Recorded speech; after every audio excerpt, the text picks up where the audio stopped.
Okay, good evening, everyone. We are ready to begin our Gardena City Council meeting for Tuesday, September the 9th, 2025. Madam City Clerk, will you call the roll, please?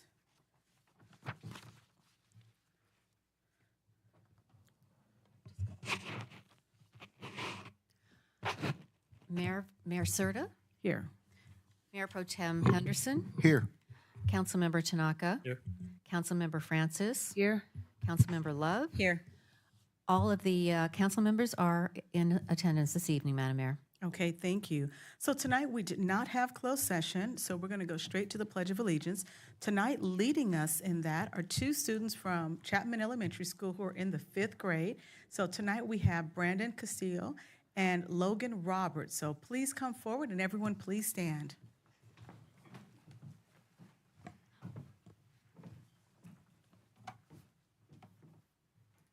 Place your right hand over your heart. Ready, begin.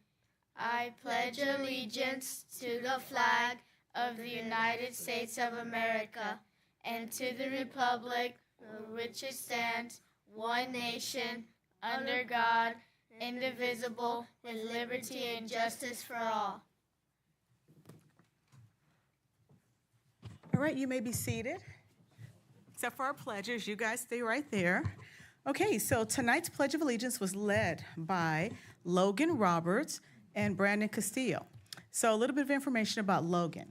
So his favorite subject is math, and favorite subject is math, and favorite sport is football and soccer.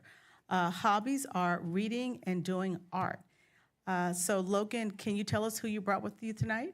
I have my mom, my dad, my little brothers, and my baby sister. Okay, let's give him a round of applause for coming out and supporting him. And Logan, is there anything you'd like to say? I'm very happy to be here, and I'm so honored. Thank you. All right, thank you. Good job.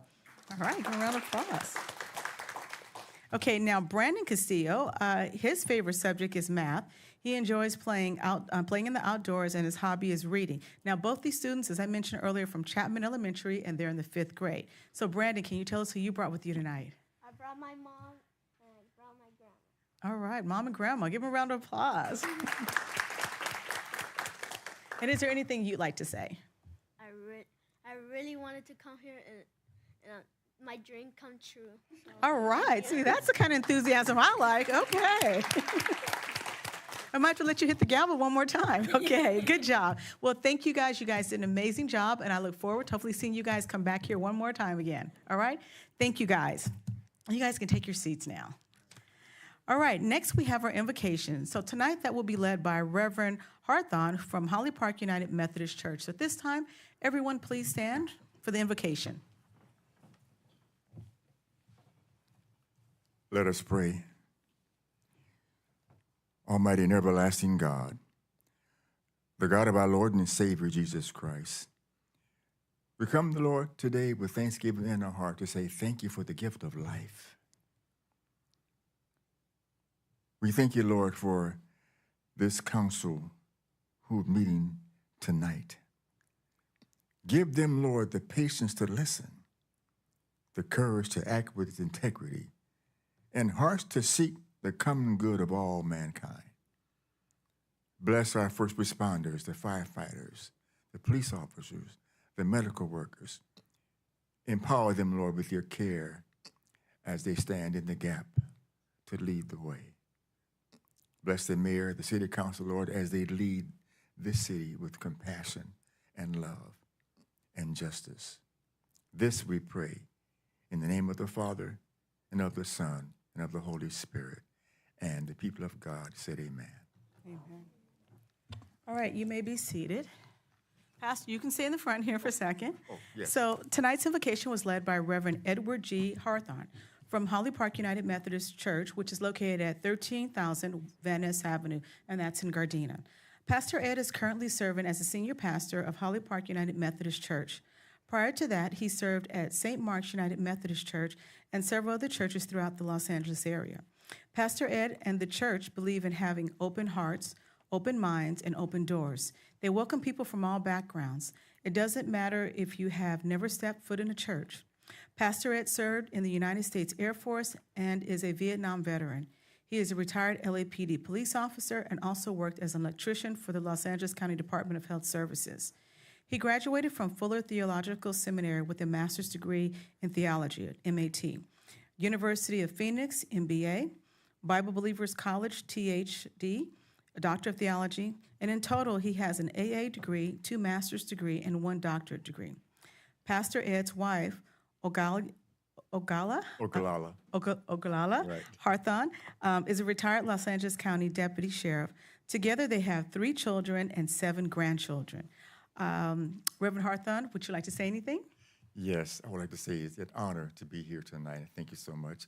And I'd like to introduce my wife of 53 years. Oh, yeah, in the absolutely. back there. Right. Thank you. And it is just an honor to be here tonight. Thank you so much. All right, thank you again for leading us in tonight's invocation. It's always wonderful when you come before us. Thank you. Thank you again. Okay, so next we have our Gardena Events presentation video.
Okay, thank you for that video. Before we go any further, I'm going to do some quick housekeeping here. So tonight, if you'd like to participate in our meeting, you can participate via the following options. 1, you can always view our meetings live on Spectrum Channel 22 or online at youtube.com/City of Gardena. The second way you can participate in the meeting is prior to the meeting, you can always email our Deputy City Clerk at publiccomments@cityofgardena.org by 5 p.m. on the day of the meeting and write public comments in the subject line. And the third way is you can attend the meeting in person, as all of you are doing. If you have a public comment, the City Council will hear from the public on any item on the agenda or any item that is of interest that is not on the agenda at the following times. If it's an agenda item, at the time the City Council considers the item or during oral communications. If it's a non-agenda item, it'll be during oral communications. If it's a public hearing, at the time the public hearing is listed on the agenda. If you wish to address the City Council, please complete a speaker request form. It looks like this. And please give that to the City Clerk or the Sergeant-at-Arms, if you can raise your hands. You will be called to the podium by name when it's your turn to address the council. The City Council cannot legally take any action on any item not scheduled on the agenda. So such items may be referred for administrative action or scheduled on a future agenda. Members of the public wishing to address the City Council will be given 3 minutes to speak. We also have standards of behavior that promote civility at all of our public meetings. We treat everyone courteously. We listen to others respectfully. We exercise self-control. We give open-minded considerations to all viewpoints. We focus on the issues and avoid personalizing debate, and we embrace respectful disagreement and dissent as democratic rights, inherent components of an inclusive public process, and tools for foregoing sound decisions. So at this time, I'd just like to thank all of you for your attendance as well as your cooperation. With that being said, we have 3 proclamations tonight. The first one is the City of Gardena's 95th Anniversary Day.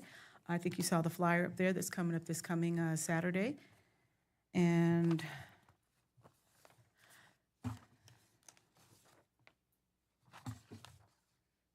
okay, the City of Gardena's 95th anniversary is September 11, 2025. The City of Gardena, California was incorporated on Thursday, September the 11th, 1930, combining the rural communities of Gardena, Moneta, and Strawberry Park into a municipal corporation. At that time, Gardena was a small farming community of about 20,000. 95 years later, with a population of over 61,000 residents, Gardena has developed into a busy, desirable destination for new residents and welcoming settlers for visitors and corporate citizens. In sustained and fitting recognition of Gardena's 75th anniversary, landmark themes, which were celebrating history, heritage, and opportunity. We have continued over the past 20 years to celebrate with great pride our cultural wealth and remarkable ethnic diversity through annual city and community events and activities. Come out and join us for the 95th anniversary as we celebrate the birth of our beloved city.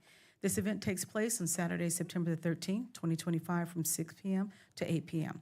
And so at this time, I proclaim Wednesday, September the 11th, 2025, to be the City of Gardena's 95th Anniversary Day, to bring appropriate recognition and awareness of all the beautiful community's multifaceted history and rich heritage, and to look forward to opportunities to celebrate its progress and success far into the city's future. We also have a proclamation for Keep Gardena Beautiful Day. On Saturday, September 20th, 2025, volunteers representing community groups, individual citizens, and City of Gardena elected officials and city staff will work together for an annual community cleanup day. These dedicated volunteers will work to keep Gardena beautiful by sprucing up our city parks, by cleaning the right-of-ways along streets, as well as by working within our neighborhoods, and minor fix-ups will be accomplished. Public Works staff, supported by members of the City Manager's Office and Recreation and Human Services Department, in conjunction with the Gardena Beautification Committee, are coordinating all projects for the day. Following these worthwhile activities, community cleanup participants are invited to enjoy lunch at Gardena's Mas Fukai Park. So in recognition and support of Gardena's community-wide beautification efforts, Saturday, September 20th, 2025 is proclaimed to be the 25th annual Keep Gardena Beautiful Day. And we encourage our many caring citizens, city officials, and staff to unite on this special day to carry out the projects planned to beautify and benefit our community. Let's take pride in making Gardena a better place in which to live, work, visit, shop, and play. And then the last proclamation we have is for our City Employee Recognition Day. The elected officials of the City of Gardena are most appreciative of the exemplary support that the city's dedicated employees demonstrate towards the city and its citizens. The City of Gardena employees have traditionally been honored for their service, and recognition has been given for their years of service at special functions. In an effort to continue the City Council's long tradition of showing their appreciation to the city employees, a special time of City Employee Recognition is planned for Thursday, September 25th, 2025. This will include a luncheon for all city employees, as well as a time of special emphasis to those receiving recognitions for years of service. So at this time, we proclaim Thursday, September 25th, 2025 to be City Employee Recognition Day, to bring awareness of the employees of the City of Gardena who completed their daily responsibilities in a commendable manner, to show appropriate actions for their ongoing dedication to the community, and to say thank you to all of our employees for their tremendous work. Their work does not go unnoticed. And with that, we're going to go back to the agenda here. So item number 8, we have no appointments. And next, we're going to move on to our consent calendar. Madam City Clerk, do we have anybody from the public wishing to speak on our consent calendar? No, Madam Mayor. Okay. At this time, if everyone's looked and read over our consent calendar, is there any items that would like to be discussed separately? If not, can I get a motion to approve the consent calendar? Is there a second? Okay, Madam City Clerk, a motion is made by Councilmember Tanaka and a second by Mayor Pro Tem Henderson. Will you call the roll, please?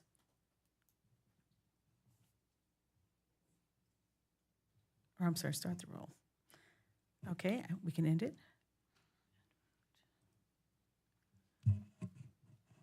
Okay, we have motion passed. We have 5 yeas: Serta, Henderson, Tanaka, Francis, and Love. Okay, thank you. So next we have our Planning and Environmental Quality Commission action sheet. The September 2nd meeting of 2025 was canceled, so we're going to move directly to oral communications. Before we go to that, Madam City Clerk, do we have anybody that submitted oral communications since the last meeting? Yes, we have one that was a written communication that was received after the deadline. It has been read into the record, and the council has received a copy, and there's a copy in the, excuse me, the binder for public review at the entrance table of the council chamber.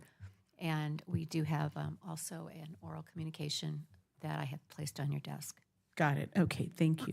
With that being said, we do have one speaker tonight, Chris Bennett from the Kashmir Gatekeepers Network. I want to remind all of our, not all of our speakers, but reminder speaker, you do have 3 minutes to speak. There'll be a timer up here, and we'll go from there.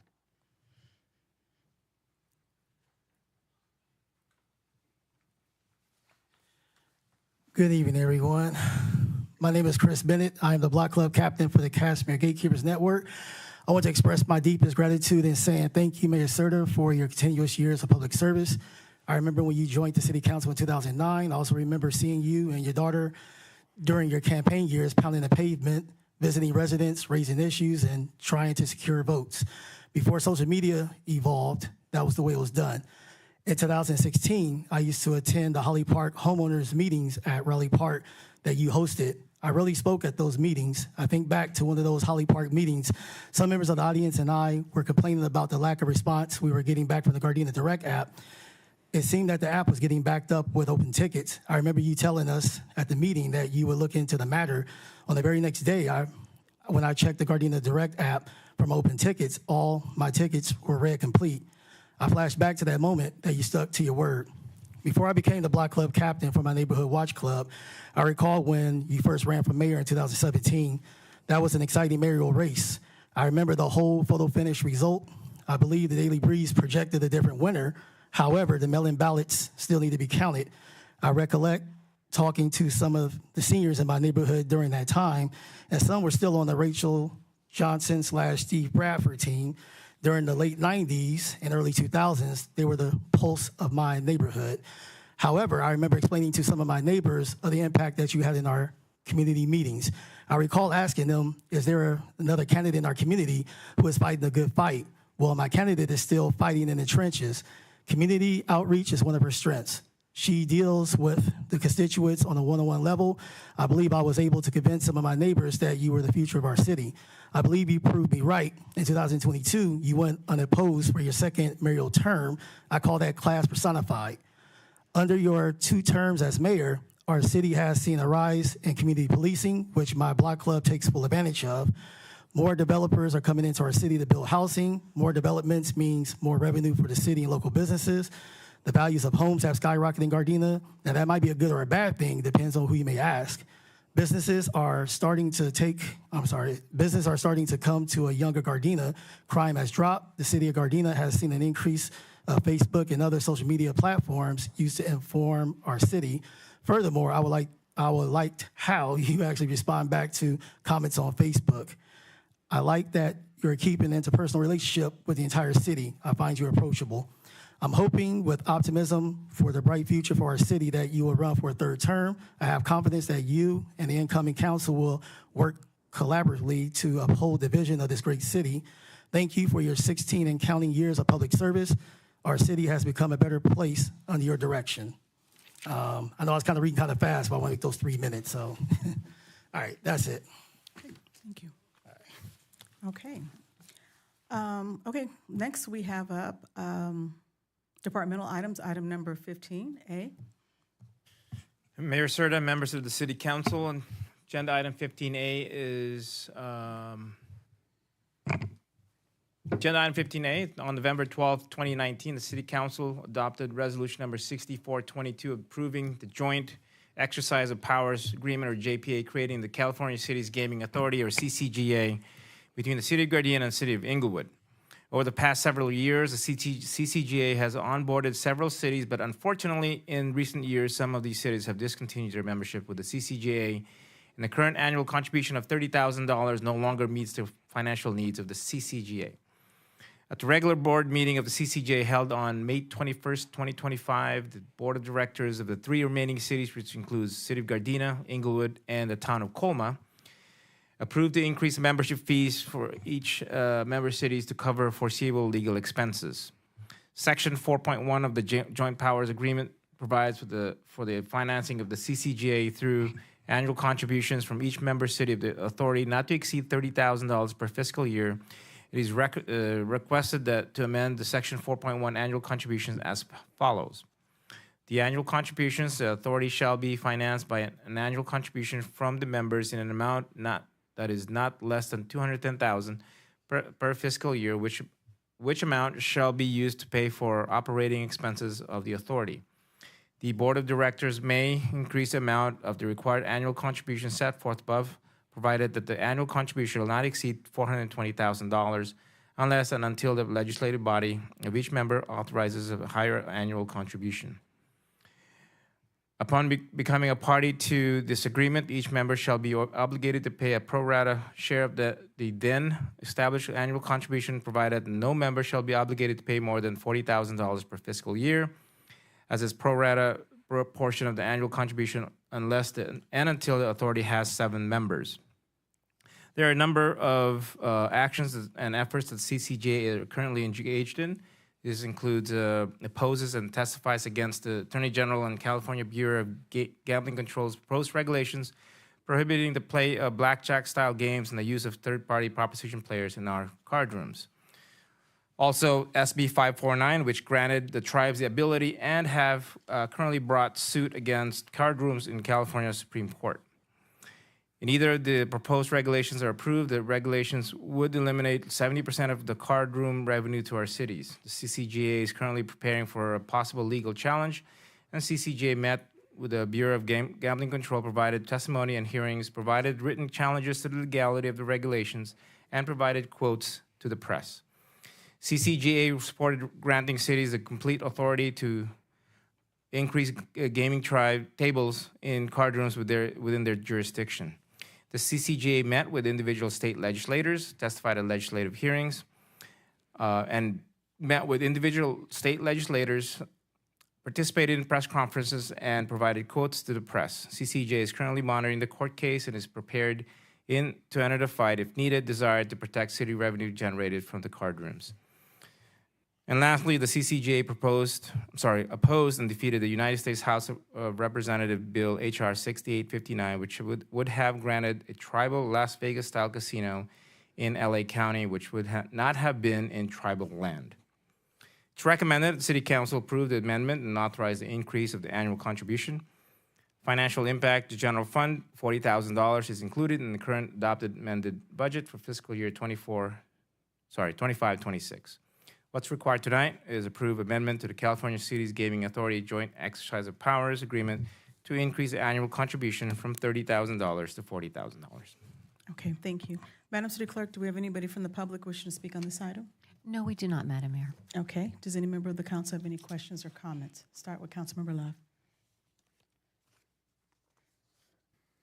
Yes, I read over this agenda item, and I tried to find information about the CCGA online to find out more about what this was about, and I'm sure that other members of the community are interested in knowing what is the difference between what this Form JPA is doing that's different than the previous JPA that was started like in 2010, that was arguing against the card clubs.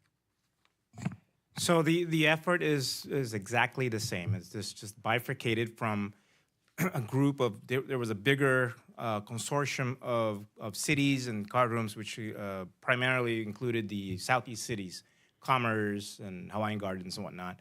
So what basically happened is that the Inglewood and Gardena and Colma actually Inglewood and Gardena bifurcated from that group, and then it was later joined by Colma and the city of San Jose. So same efforts, but they wanted to be a different entity. Okay, so thank you for that answer. Why did, because originally those other cities that you mentioned were a part of this JPA, but it seems like they left. Do we know why they left? So Gardena and Inglewood actually left the other card rooms. I have attended the meetings in the past. It was the interests of the different card rooms did not align with each other. So Inglewood and Gardena's card rooms aligned more of what their vision and what they were trying to do, and the other card rooms they're not very organized, and they're not getting, so to speak, along with each other, and that's why it was beneficial to bifurcate from them and start a whole new group. The amounts, the contribution amounts were exactly the same. So bifurcating from that group didn't really prove any extra contribution from different cities. Okay, so I'm a bit confused now, because when I read up on the CCGA that Gardena and Inglewood started, those card clubs, Bell Commerce, Hawaiian Garden, San Jose, they were all a part of it, correct? In the beginning? No. No, they weren't? No. Okay. Is it, at the end of the day, I think all of the cities are hoping for the same, all of the cities that either have license for gaming or have card clubs in their cities all want the same thing, that the state will vote in their favor and not along with the tribes that kind of has already happened. I guess what I'm confused about is the difference between having two separate JPAs that are doing the same thing. I mean, I know going to Sacramento and testifying before the state and lobbying, I mean, arguing for what's best for Gardena is great to do, but what are the expenses that warrant $40,000? So we have a CCGA, and just like the other JPA, has an in-house counsel, an attorney that advises the JPA. Also, an executive director that has a salary that runs the JPA, and it's actually, in fact, the executive director is almost always in Sacramento, attending all of the legislation and all the sessions in the Assembly and the Senate. So it's very active up there and reports back to the CCJ every month on the monthly meetings that we have. So does any of the board members on the CCGA get paid or salary? I don't. I think it's more of a stipend, I believe, similar to the city council. I think the mayor is the chairperson for the CCGA. She could probably speak more on the. Yes, they do get a stipend, $150. Okay. $150 a month, or, I mean, is it Only if you attend the meeting. So per meeting, and the meeting is usually once a month. Okay, because when I looked into this, there's a website that can tell you about the CCJs and all that, and it showed that there were a board member that got paid $1,800. And then I think in the following year, 2024, one board member received $1,800, and then 2023, two board members received $1,800, according to the state website regarding this CCGA.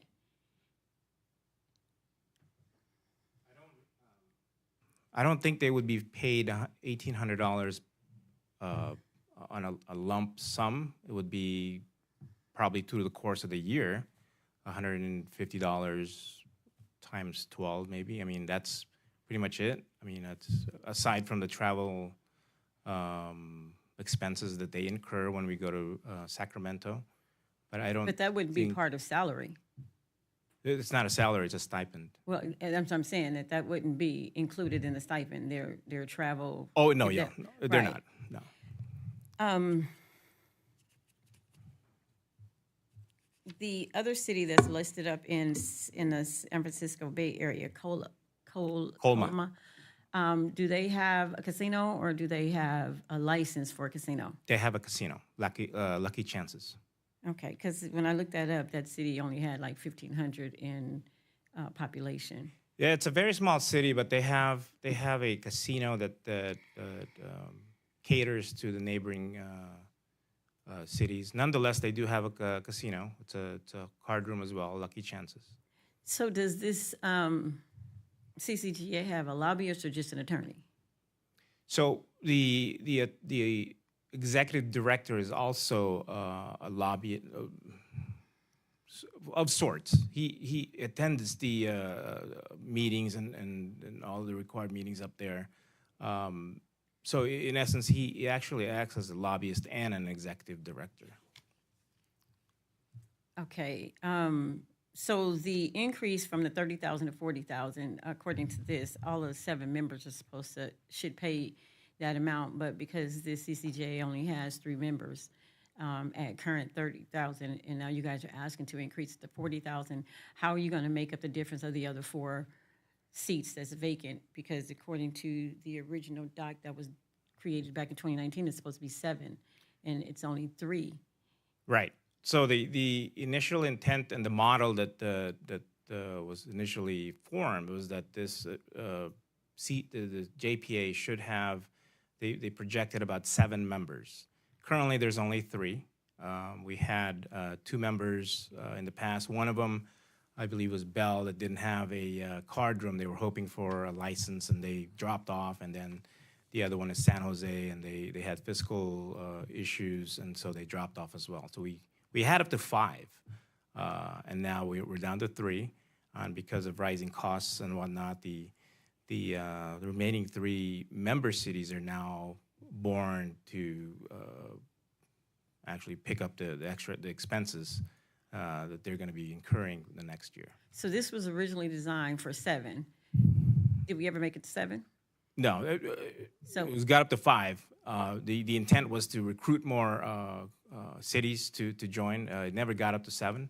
We got up to 5. So where can we find out the information that you read or follow up with what's going on with the CCGA and the funding and spending and all of that? I mean, how can we keep up with the funding that we're putting into this? Because I know it said that it's supposed to go up to like $420,000. Right. That's if you were fully there's a full membership, then technically you'd have that much, but we don't, and so you don't even have the full 210. And so the formation documents, I believe, are attached, and I saw that. because it's JPA, and it's a recognized California entity. It's also a public entity, and the financial statements are also available publicly.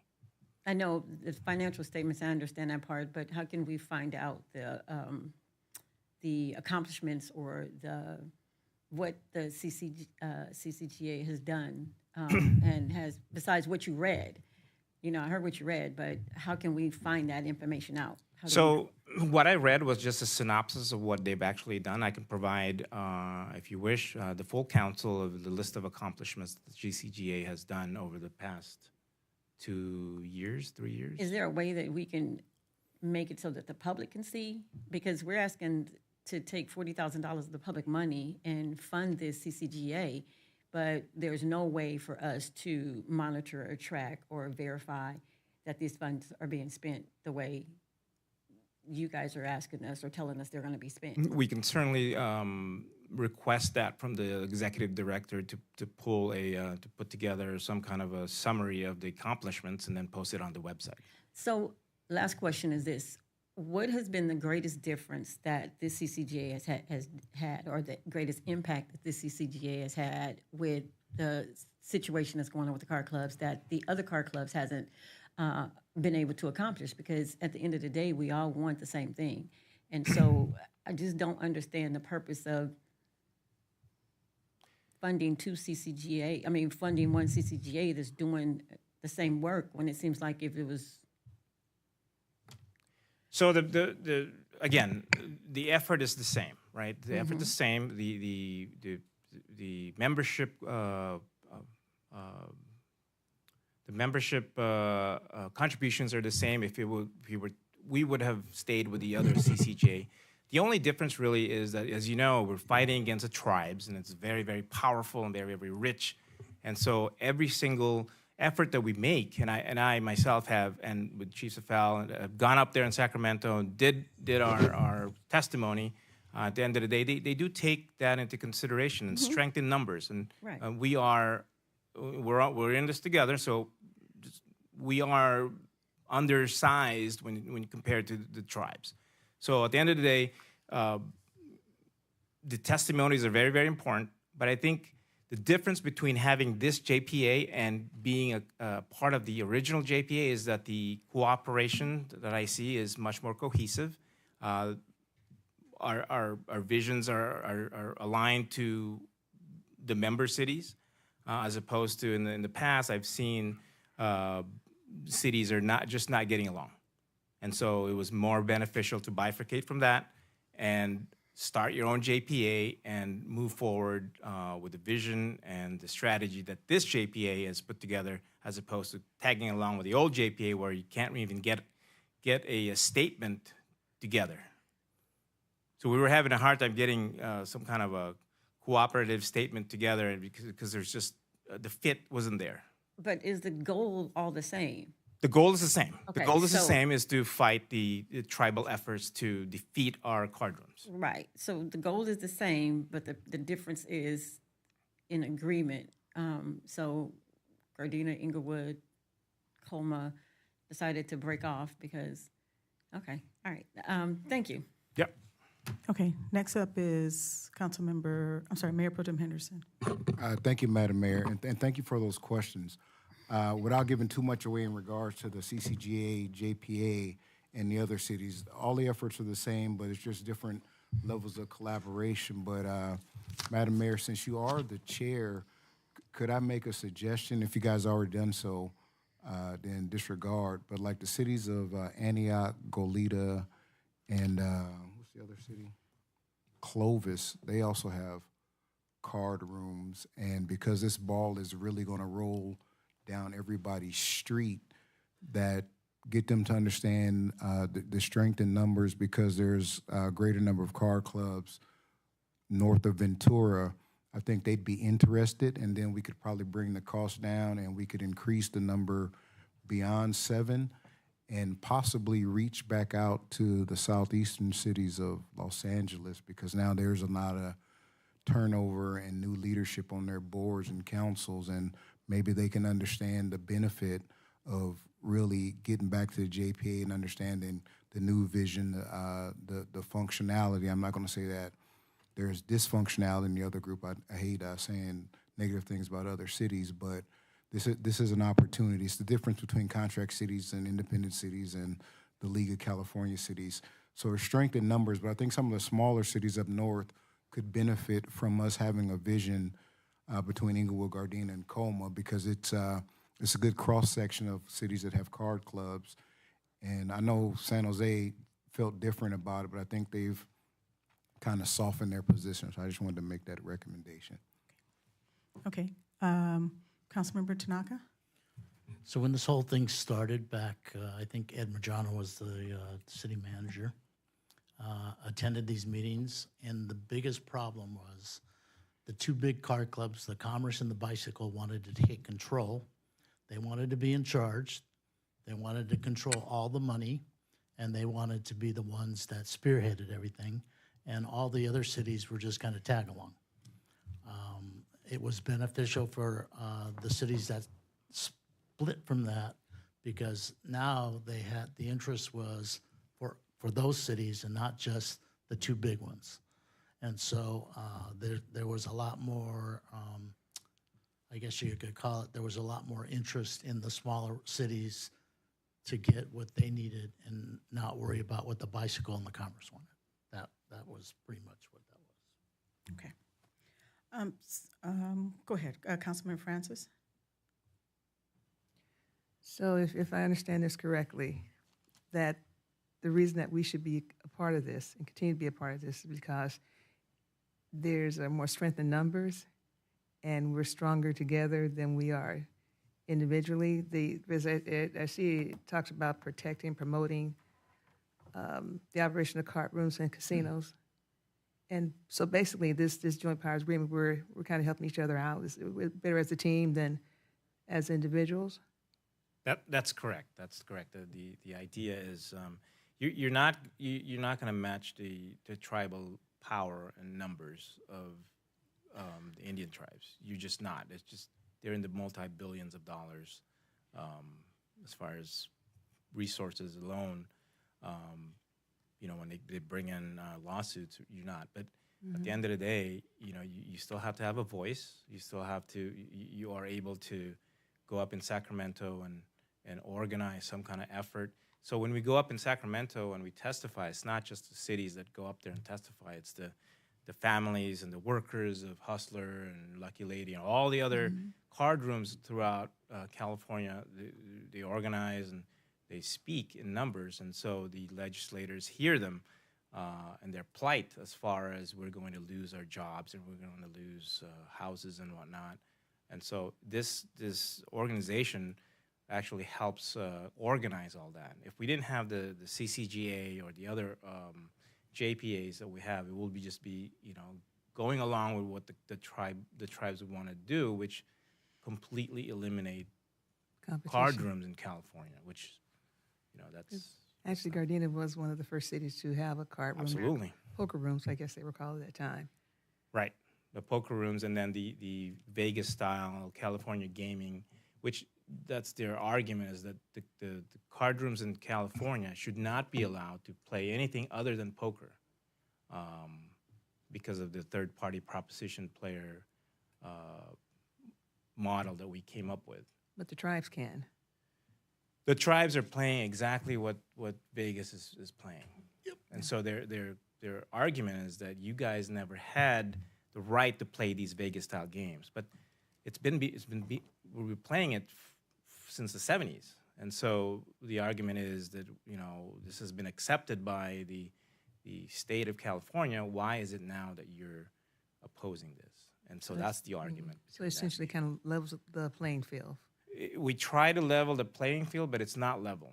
If you go up to Sacramento, obviously, this is a matter of money. It's a matter of money, and whoever has the most money has the most power. If you go up to the Capitol, there's a whole wing being built and donated by the tribes, and so.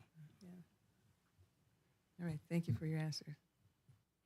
Okay, maybe I can help give some clarity to some of the things along with the city manager. So when I first got on the CCGA back in 2017, the city manager was Ed Medrano. There were 7 cities there, but what we noticed, like the city manager mentioned, what we call them the big 3. The big 3 just took over the meetings. It was more about what they wanted, not about what we call the small, the medium-sized card rooms. And so there were just a lot of shenanigans that were happening that weren't beneficial for our cities and or the card rooms.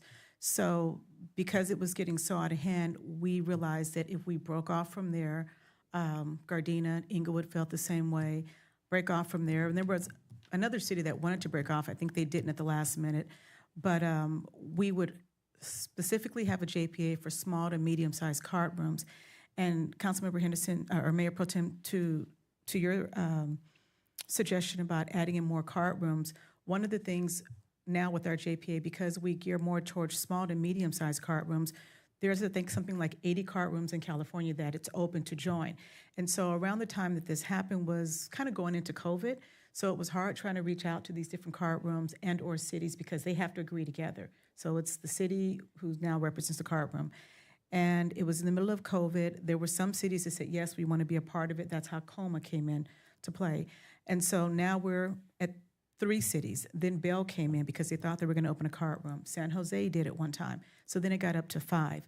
So we constantly are encouraging card rooms to come join us because we are getting a lot of things done.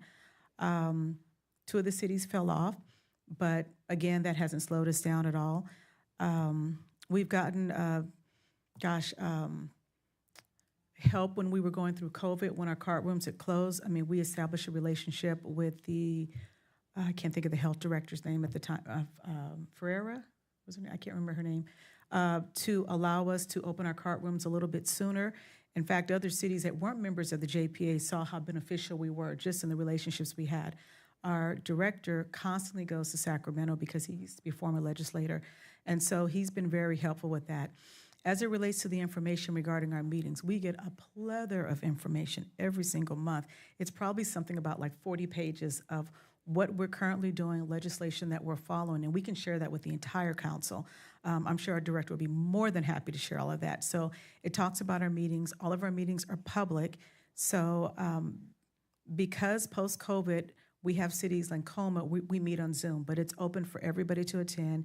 You can get copies of all the minutes and some of the accomplishments as well.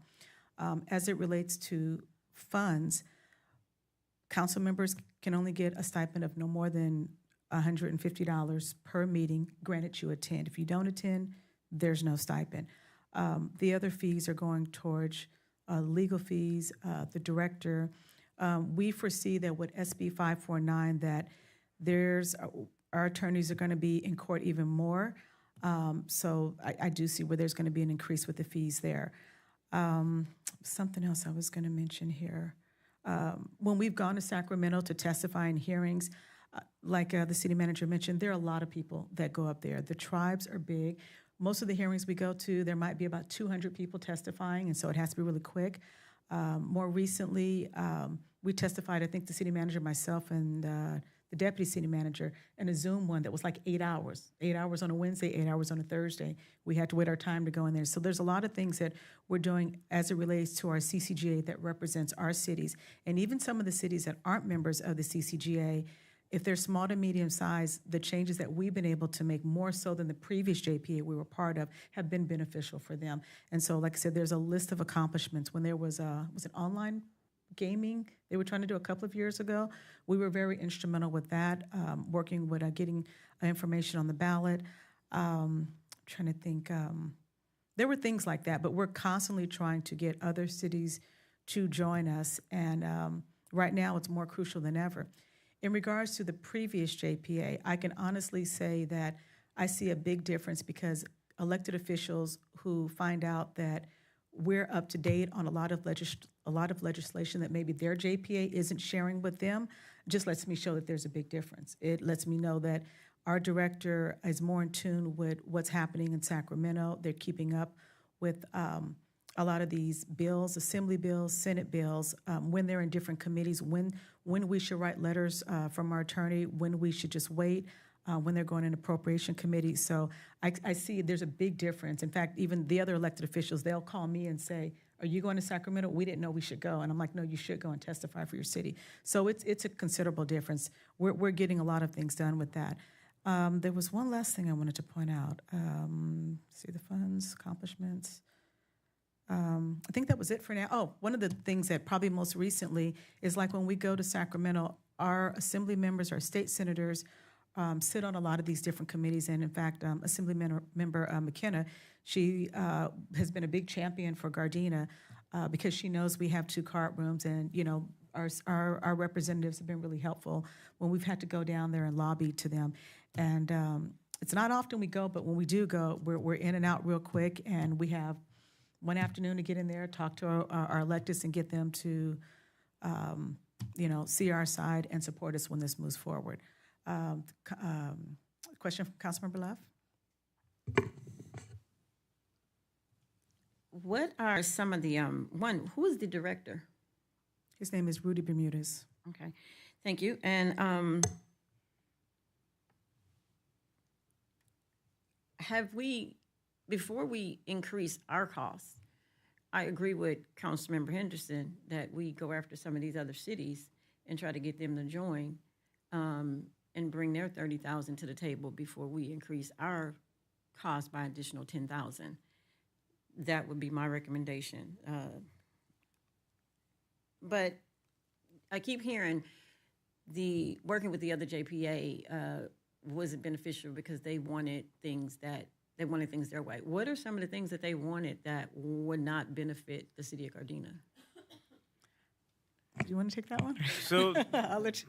well, without going into details as far as the things that we saw in the past.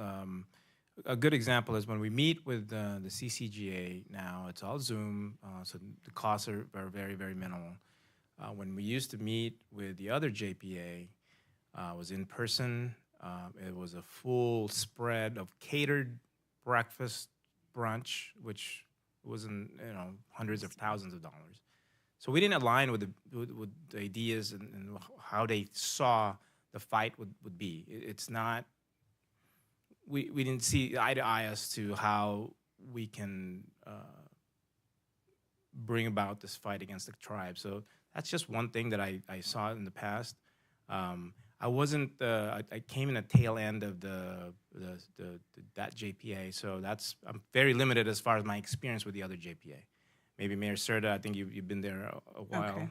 So some of the things I know they were proposing were planning to have retreats, and because we're a committee that meets, there was no reason for us to have a retreat. That would have been like a waste of money.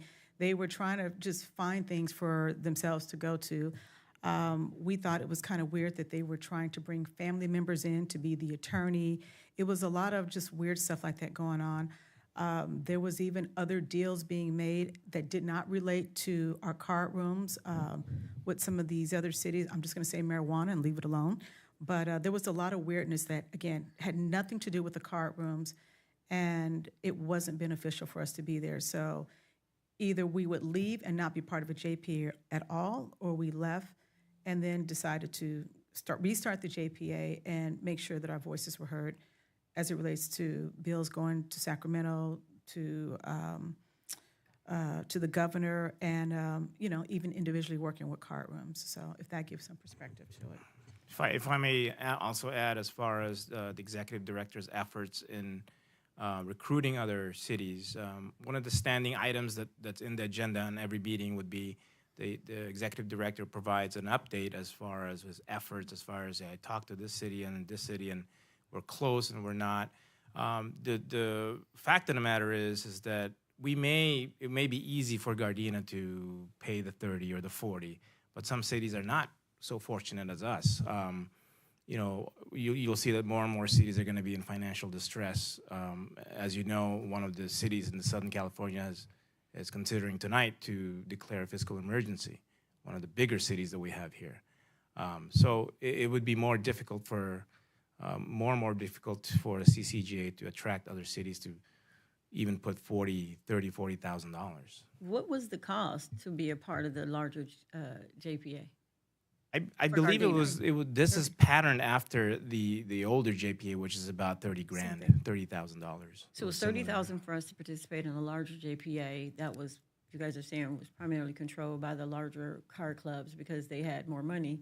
So they were trying to, I guess, lack of better words, run the show. I guess what I'm trying to get to is at the end of the day, and I understand that, it's not necessary to do retreats and a full meal spread and all of that kind of stuff. But if it wasn't going to cost Gardena much more than the $30,000, or they weren't asking us, were they asking us to pay for these things additional out of the $30,000 that we were putting on the table, I'm still having a hard time understanding the purpose of breaking off on our own. I agree there's strength in numbers, but if we're all fighting the same fight, why do we need to put another dog in the fight if we already have a dog in the fight? As I mentioned in the past, the decision making in the past was one-sided as far as here's Gardena, and then this is the three other cities that are essentially running the show. So you're constantly getting outvoted on some of the things that you want to do, and if they want to do a retreat, then it's 3-2. Then you just have to go along and pay. Where in this JPA, your vision is aligned, so you're not doing the extra things that they wanted to do that's not beneficial to the. So the cost for these additional items was on top of the $30,000 that we were already paying. Sometimes they would do that. Yeah, you would have to put in more money on top of that. But would that be if you wanted to participate? If you didn't want to participate, you wouldn't have to pay that additional fee. But because it's a JPA, the essence of a JPA is a joint powers agreement. I understand that. Which everybody puts in the same amount, Whether you join or not, you're paying for it. Right, but I guess I'm questioning the part of all the other extra fluff that the other larger cart clubs wanted to do. If they wanted to do a retreat, Gardena didn't have to do the retreat. We could have said no and not had to spend that extra money on going on a retreat or participate in all of the extra spending that the larger cart clubs can afford. So, thank you. Right, you still have to pay no matter what. It goes into the same pot, just The like we have the 30,000. general fund. Right. They have a general fund. Right. Mark, do you mind if I go before you real quick? I want to clarify something. So some of the other, along with the 30,000, sometimes they may say we need to do an additional assessment of additional 10,000 because there was something that was going to court and all the cities needed to put more money into it. And if there was money left over, they didn't want to return it back to the city. And it was like, well, what can we spend this money on? And that was the kind of shenanigans that we didn't want to be a part of. So we were always putting, whatever money it was, we had to put it up first. And then it was however that group felt they wanted to do it. But that wasn't the right way to do it. So we only needed to meet once a month. Our meetings were 2 hours. We get to our location, that's it. Some of the other things, again, that they were just trying to come up with were just kind of useless, but we still paid the money up front. Again, it was just a lot of weirdness, shenanigans going on, and it was, again, we just saw it wasn't a good fit. But moving forward here now, the way we're set up now, we're a CCGA that any small to medium-sized cart room come in. Right now, we may have 3. If things were to change and 12 other cart rooms want to come in tomorrow, we will more than welcome them and I'm sure the amount would go down. But this is just where it's at right now. Plus, we're fighting SB 549, which has taken a lot more legal time now as we're trying to do what we can to save our cart room. So if that gives a little bit more information as to why, we're increasing the amount some. Mayor Pro Tem? Thank you, Madam Mayor.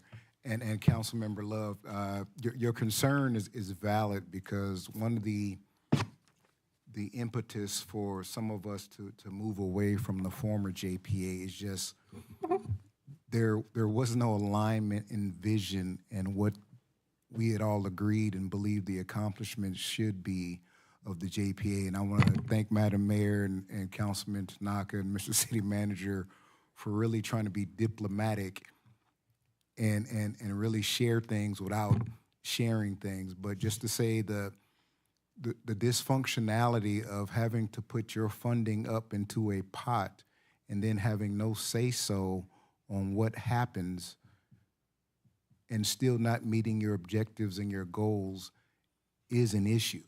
So that was part of the declaration to become separatists and do our own thing. Now, fundamentally, both JPAs are attempting to do the same, but one is actually really meeting the objectives of what the Joint Powers Agreement was for the card rooms, including a lot of the smaller card rooms, versus, again, as Madam Mayor said, shenanigans and different things like that, and that's not what we're about because we want to try to achieve something. So I understand your point. It's like, well, why do we have both? It's just really tough to get outvoted on something that does not meet the objectives of what you're trying to achieve and everything. And again, without giving away too much as far as some of the discussions and dysfunction and non-collaborative spirit between all the different former members of the previous JPA is a challenge. And I know we're kind of frustrating the public because again, we don't want to disparage any other cities, any other agencies, any other organizations, but it's hard to put up your funding and then not have a say-so on what happens and you're not meeting your objectives as a JPA. I just wanted to add that, Madam Mayor. Okay. Councilmember Francis? Okay, so basically, we're part of this organization to help support what it is that we do in terms of game in City Gardena. And then the other groups are along with us because there is power in numbers. And that's mainly the reason that and of course with, I guess with staffing, because I know anytime you have staff involved, you have to pay people. So some of this money goes toward salaries and okay, so those are a good reason. It just protects us, what it is we're doing. Protect, was it 10% of our budget comes from cart rooms now? About about 9 went down. Okay, need to get it back up, but anyway. At one point, that was about 15 or 16%. Mm-hmm, yes, back in the day.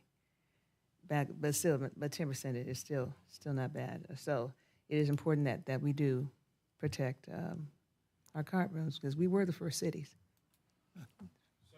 So at the end of the day, our efforts now is to really reduce our reliance on card rooms, but the reality is it's the part of our DNA, like you said. It's always going to be a part of Gardina's revenue streams, unless the 549 and whatnot comes into effect, and then effectively we would lose all card room revenues except for poker, which is only about $2 million. Okay. So it is well worth the cost is well worth the Absolutely. benefit. Yeah. Okay. Well, I'd make a motion unless somebody else needs to say something, but anyway. One more speaker, Councilman Rulev. So what is the JPA, our CCGA, doing to recruit more cities to join instead of just the three that I don't think the $40,000 is going to be sufficient if it just remains the three? So the executive director is constantly on the phone, writing emails, recruiting the other cities in California that have card rooms. At the end of the day, it's very, very difficult for some of these smaller cities. Like you mentioned, Colma is not a very big city. So writing a check for $40,000, even them, they're still a member, but they are writing the check because they do realize the importance of fighting this fight. But some other cities, and some other cities, what we found is that they feel that even though the efforts of the CCGA is valid and it's good, they just feel that it's never going to happen. That 549, SB 549 is never going to happen. That this hammer that's supposed to come down is never going to happen. And so they don't want to spend the extra dollars if nothing's going to happen. So is Colma paying the $40,000? Yes. Or $30,000? Yes. Okay, so I hear everything that you just said, but I still didn't get an answer because if it's been down to three for this long, what makes us believe that they're going to be able to increase the numbers, or are we going to look at coming back and asking to increase it another 10,000 or another 10,000? I'm just trying to make it make sense where we're going to keep investing in this if we're not getting any more people to come to the table and pay up to get in this fight. Can we really have a lot of faith in this CCGA not needing more money coming back later down the road? So, like you mentioned, the effort is there, but there is no guarantee that other members are gonna join. So I'll leave you with this. At the end of the day, the bottom line is $40,000 is very, very de minimis to the total general fund budget, right? The $40,000 you're spending on the CCGA is sunk cost. You will never get it back. You're never going to get any worth on it as far as, other members joining in or whatnot, but it's a sunk cost that you have to pay in order for you to stay in the fight. It really is. So whether it's $40,000 or 50 or 60 later on, it's well worth it when you're talking about millions of dollars at stake. And I agree. I just don't want to look at it as $40,000 being a minimal cost when it's the taxpayers' money and it needs to be spent wisely when we just spent tens of thousands of dollars on something that wasn't even worth it. So I'm just, at the end of the day, I don't want Gardena to lose the card clubs. I understand this fight. But I just need to make sure that this additional $10,000 is going to be worth it in the long run if we're coming back asking for $10,000 additional dollars to take it up to $40,000 if we're not increasing additional cities to the JPA to offset some of this cost. Okay, Councilmember Francis? I hear you, Councilmember Love. We all want to make sure that the money is being well spent. But at this juncture, I think the benefit might certainly outweigh the rest of. If we're ready to make a motion, I move that we. Can I now? Or we have to say some more? I think I got to say something here real quick. Okay, so this time, can I get a motion to approve the amendment of the California Cities Gaming Authority Joint Exercise and Powers Agreement to increase the annual contribution? Carmen makes me do it. So moved. Okay, I'm sorry. Hit it on here for We're us. on the button. Madam Mayor, I'm sorry Gotta to do interrupt. something else. I know we've been going on for a while. Can I just get confirmation we had no public comment on this item? Correct. confirming we had no public comment. Okay, is there a second? Thank you, Mina. I think I did. Can you hit it one more time?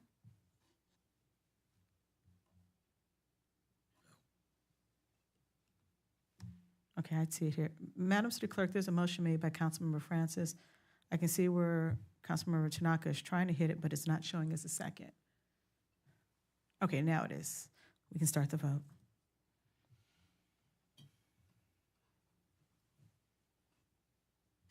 Okay, we can end the vote.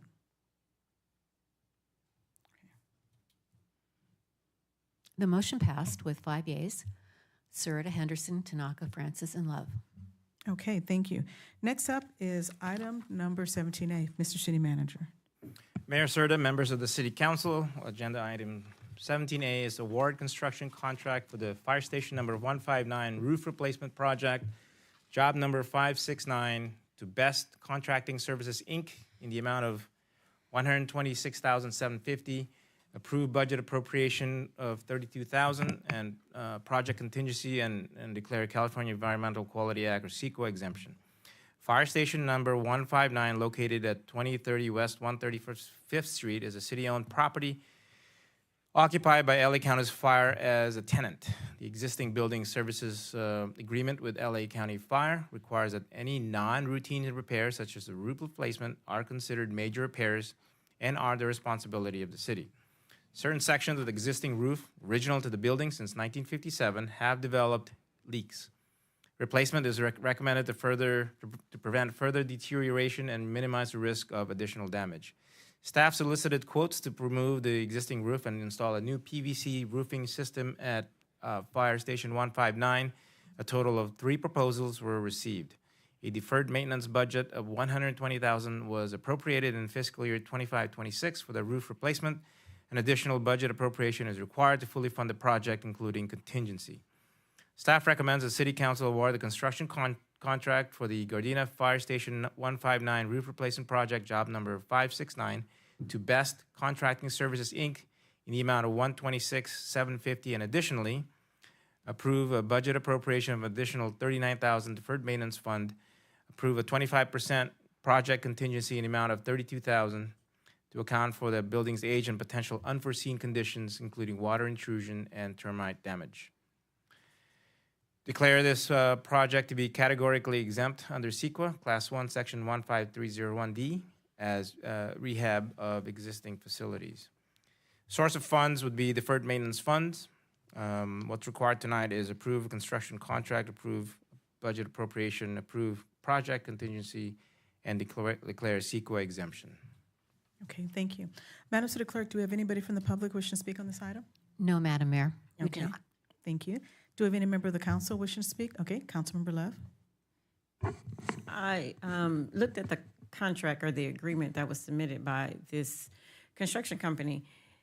With the cost that the city is paying, does that include cool roofing or the new type of roofing that lasts like 20 years that they are rolling the white, I forget what it's called, but it's called cool roofing, where it's supposed to not just protect the roof depending on how many number of layers that are applied, but it's also supposed to prevent the heat from coming through the roof and that kind of stuff. And so it's called cool roofing. I know it's a new product, but just wondering if this roofing job is going to include that. Technically, it's over my head, so I see Director Rigg over here. Cool roofing? No. Oh, okay. Is there a reason why we're not doing the cool roofing, since this is new technology and it's supposed to last much longer? And good question. The standard roofing, we use the built-up roofing, which we just did on the other fire station, is not cool roofing. It's cheaper. It's the standard that we've used. We haven't delved into the cool roof technology. And the reason why I'm asking that is because I have some roofs, some major roofs that I have to get replaced. And after speaking to several construction companies regarding replacing the roof, such as the old way of tearing off the roof and laying all new roofing down, they're doing a new type of roofing called cool roofing, where they're repairing and replacing existing dry rotted wood damage to the roof. only to those areas, and then they're coming back with a substance that's like a liquid plastic, to describe it. It's very durable, and depending on how many layers of this coating that you put on the roof, it will determine whether the roof is going to last 10, 15, or 20 years. It's a lot easier to apply than the traditional tear off and replace roofing that has been done. So I was just curious as to if that was going to be something that would be applied to. And if not, I would strongly suggest that the city check into that before replacing another roof, because it is like the newest thing. Yeah, as far as the way we came up with this, our methodology, we did work on the City Hall roof. We went through vendors and roofing experts to figure out what was going to be the best process. That's the same process we use on the fire department here on 162nd Street. It's the same process that we're using on this fire department. So we did go through original design process of figuring out what was going to be the best type of roofing for City Hall. And then after that selection process, we've mimicked that on the other two roofs. So I'm happy to look into it. We're pretty far down the road. That roof is, I think, 68 years old. I want to get it done before this winter. They've had some leaking, but we can take a look into that as well. Yeah, Councilmember Love, I think the cool roofing that you're referring to, I think I saw something before. I don't remember the name of it, but I think it's applied on top of a dry rotted roof that brings it back to life. I think those are applied to roofs that are generally 20, 30 years of age, and then potentially rehabbing the roof. But as Director Reagan mentioned, it's 68 years old. The typical life of a roof is probably 50. 30 to 50. Yeah.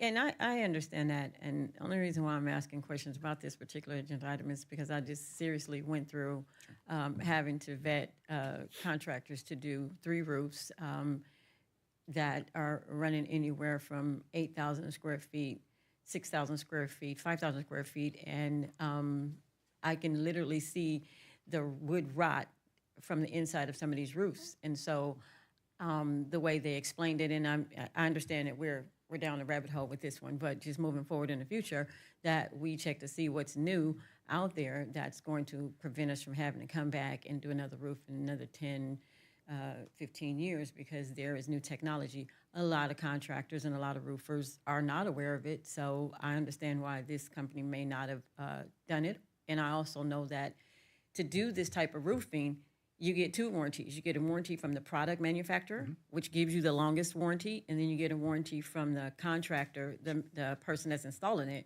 And if they're using a proper product, the manufacturer, the product company, has to come out and inspect that roof as well.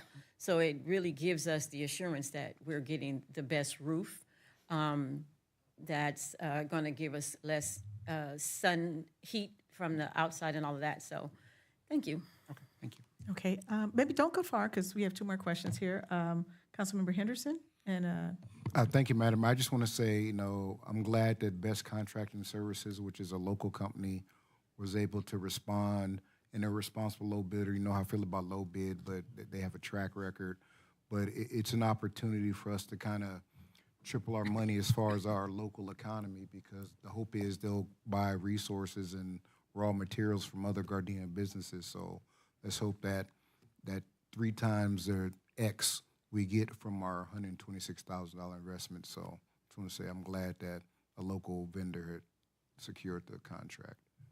Just want to share that. okay, thank you. Councilmember Francis. Thank you, Madam Mayor. So help me understand the budget, the amounts here. So there is $120,000 for the roof. And then there's something that you talk about, deferred maintenance funds. I mean, I'm just kind of curious as why all these just wasn't included in the whole bid, rather than. The deferred maintenance fund is where we're getting our money from. It was budgeted 120. It's coming from the deferred maintenance fund. The amount was, sorry, wrong staff report, was 126, and we have a contingency number. We have a contingency. We're working on an old building, So we're not sure what we're gonna find when we get into it, so we have a 25% contingency, That's 32,000. which is a total price of $158,750. And we originally had $120,000 budgeted from the deferred maintenance fund, which is why we need another $39,000 to do the project. And the 39,000, so you mean by deferred maintenance, you mean they've been putting off, you've known that the roof needed to be replaced, and so we've just been putting it off for a long time? It's because usually when you defer things, you kind of like put it off for a long time. So the deferred maintenance fund is exactly what it means. We have items that needs to be addressed, but we're addressing it now that needed to be addressed before, and that's why we built the deferred maintenance fund. So all this is coming from the deferred maintenance fund. I mean, 68 years is, a long time, and so you I have to agree. account for the age of the roof and all that. And so that's not the only thing that we're budgeting for in the deferred maintenance fund. We've got, facility, air conditioning and all that. That's all gonna come from deferred maintenance fund. It's already budgeted. So what it is, we estimated, the budget is nothing but an estimate. That's, when you bring a budget to you guys, we just estimate it's 120. Reality is it came in a little bit more with the contingency, and that's why we're asking for additional appropriation coming from the same exact pot of money, which is the deferred maintenance fund. For sure. Now, this is a city-owned property, is that right? But their county now, I'm not getting technical, but their county employees. Yes, Our fire department is owned by the county. yes. And so we're housing county employees, so the county didn't want to help out on making a nicer building They are not required to help. they're not required? No. Did we ask? It's within the contract. That they don't have to do they don't- anything? No. Okay. As you know, the county, LA County and LA County Fire is running into some deficits as well, and that's why we're having to negotiate with them the extra 20% that they're asking us to pay. So that's a different, can't talk about Okay, it. so it's different subject. So the whole thing is going to end up 158,000 or 159,000. Is that right? Yes. Okay, and that's stripped down to the bare bones and then a brand new roof. Yes. All right. Okay, thank you. Thank you. Okay, thank you. Okay, with that being said, if we can get a motion to approve the construction contract, approve the budget appropriations, approve the project contingency, and declare CEQA exemptions. All right, So can we get a motion for that? I'll make the motion. Okay, hit your button here. Here we go. Did it do it? Uh-huh. All right. Is there a second? Hit yours again. Got it. Do it one more time. Yes. Okay, there we go. Okay, Madam City Clerk, will you start the vote? Madam Mayor, Becky's going to do that. I'm having a little issue with my screen. Okay. Thank you.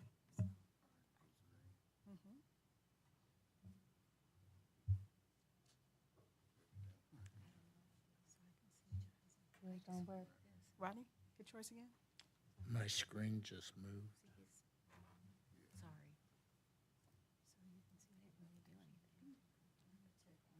Next time, can we have a tech person down here to help us out this thing? They're nearby. Oh, are they? They got me in a different screen. It moved, my screen moved.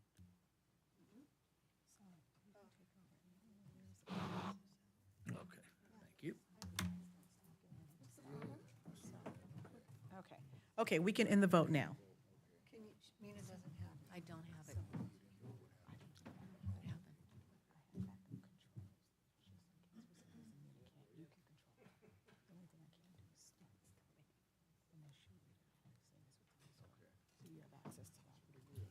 Just so you know. Okay, if you can read it off. So the vote is 5 yeas. The motion passed with Serta, Henderson, Tanaka, Francis, and Love. Okay, thank you. Next up is item number 17B. Mr. City Manager. Mayor Serta, members of the City Council, agenda item 17B is to reject all bids for the Gardena Community Aquatic and Senior Center Swimming Pool Maintenance Services and rebid the project with modified requirements and/or scope. The Gardena Community Aquatic and Senior Center project, located at 1654 West 160th Street, will encompass a new two-level building for the community spanning 12,000 square feet and will be dedicated to aquatic and senior center activities. The project includes a 7,200 square foot area, including a 25-yard pool, diving stand, and a pool exercise leisure area. In July 2025, in preparation for the upcoming opening of the Gardena Community Aquatic and Senior Center, a request for proposals and bids was published for the swimming pool maintenance services on the city's website and CR Planwell. A mandatory pre-submittal meeting was held on August 11, 2025. Attendance was required in order to submit a proposal and bid. 4 organizations attended. However, only 2 proposals were ultimately submitted. Of the 2 proposals received, 1 proposal was from HASA, and it was after the August 27, 2025, 2 p.m. deadline. HASA's proposal met all of the other bid requirements. However, since it was submitted 4 minutes past the deadline, it is deemed non-responsive. In addition, given only that 1 timely proposal was received and that the proposal was significantly higher in cost, staff recommends further evaluation and revision of the request for proposals and bids as necessary to allow for a rebid. There is no financial impact at this time. What's required is to reject all bids and rebid. Okay. Madam City Clerk, do we have anybody from the public wishing to speak on this item? No, we do not. Okay. Does any member of the council have any questions or comments? Councilmember Francis. Thank you, Madam Mayor. So we're asking for, we're rebidding this project because someone was late? Yes. Well, first of all, you cannot consider someone, if someone is late, they're non-responsive. They're not allowed to bid. So you cannot consider that, which means that you would be left with just simply one bid, which is the one for $407,000. But in addition to that issue, I believe the cost issues, staff at Public Works wants to revisit the proposal, the request of the proposal, because there is a huge differential between the two. So we're not rebidding it simply because someone is 4 minutes late. You're rebidding it because you want to refocus on the scope, and hopefully you will get more bids that come in addition, and you're not just stuck with having to look at one proposal. Yeah, but it looks like it's almost, how much is that, about $400,000 difference? That's a lot of difference. Well, I mean, is there any way of accounting for that? They get to say, HASA gets to rebid again, is that correct?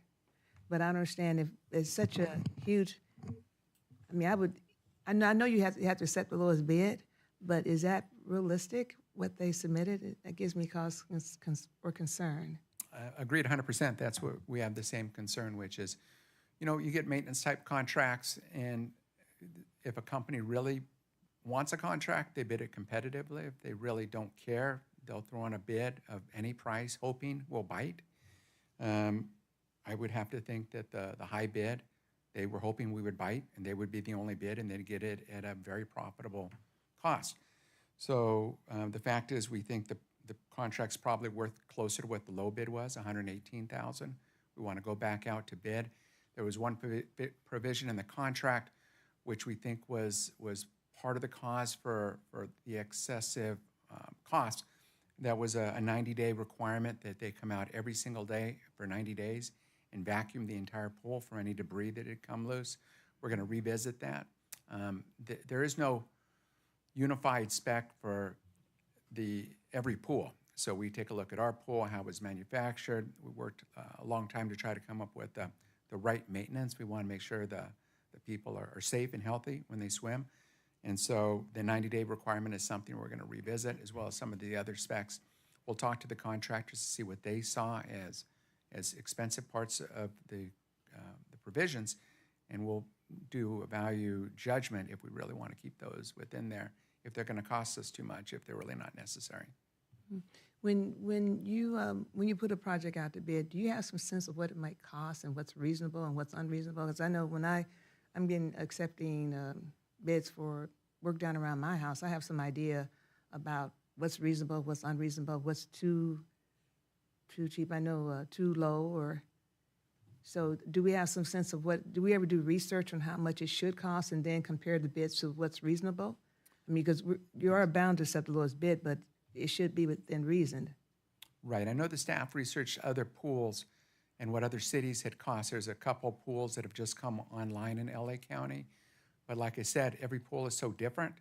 We expected $2,000 to $3,000 a month is what we expected. And that's what the low bid came in, a little over $3,000. So I think it's in the range of what was reasonable to expect, but we're still going to try to modify the specifications to bring that cost down even further. So what we'll do, if you reject the bids, we'll look at those specifications, we'll put it back out to bid and come back to you with an award with a better contract. When you say modified specifications, what are you referring to? So when we I don't understand. Sure, when we put out the, this project is almost all specifications. We tell them what they need to do as far as the chemicals, how often they need to vacuum, how often they need to scrape, how often they need to do the filters, the whole 90-day vacuum, the whole pool every day. So we tell them exactly what we want done, and so they bid, everybody's bidding on the same specifications of exactly what they're going to do. So maintenance contracts are all specifications. What are you going to do, how often, and when you're going to do it, which is what the specifications for this contract included. And just one more question. Since this is a public facility, is there some government agency that dictates that must be done this way, or you can only use these kind of chemicals and this amount of chemicals? Are those governed by some agency? Absolutely. The health department is heavily involved, and they'll be monitoring the pool and when we first open it to make sure that we've got everything dialed in right. All right. Thank you very much for your response. Okay, if there are no more questions at this time, can I get a motion to reject all bids for the Gardena Community Aquatic, Councilmember Love? Okay, so the motion will be to reject all bids for the Gardena Community Aquatic and Senior Center Swimming Pool Maintenance Services and rebid the project with modified requirements and scope. So a motion's been made by Councilmember Love and a second by Councilmember Henderson. Will you call the roll, please? Okay, we can start the vote. You can end the vote.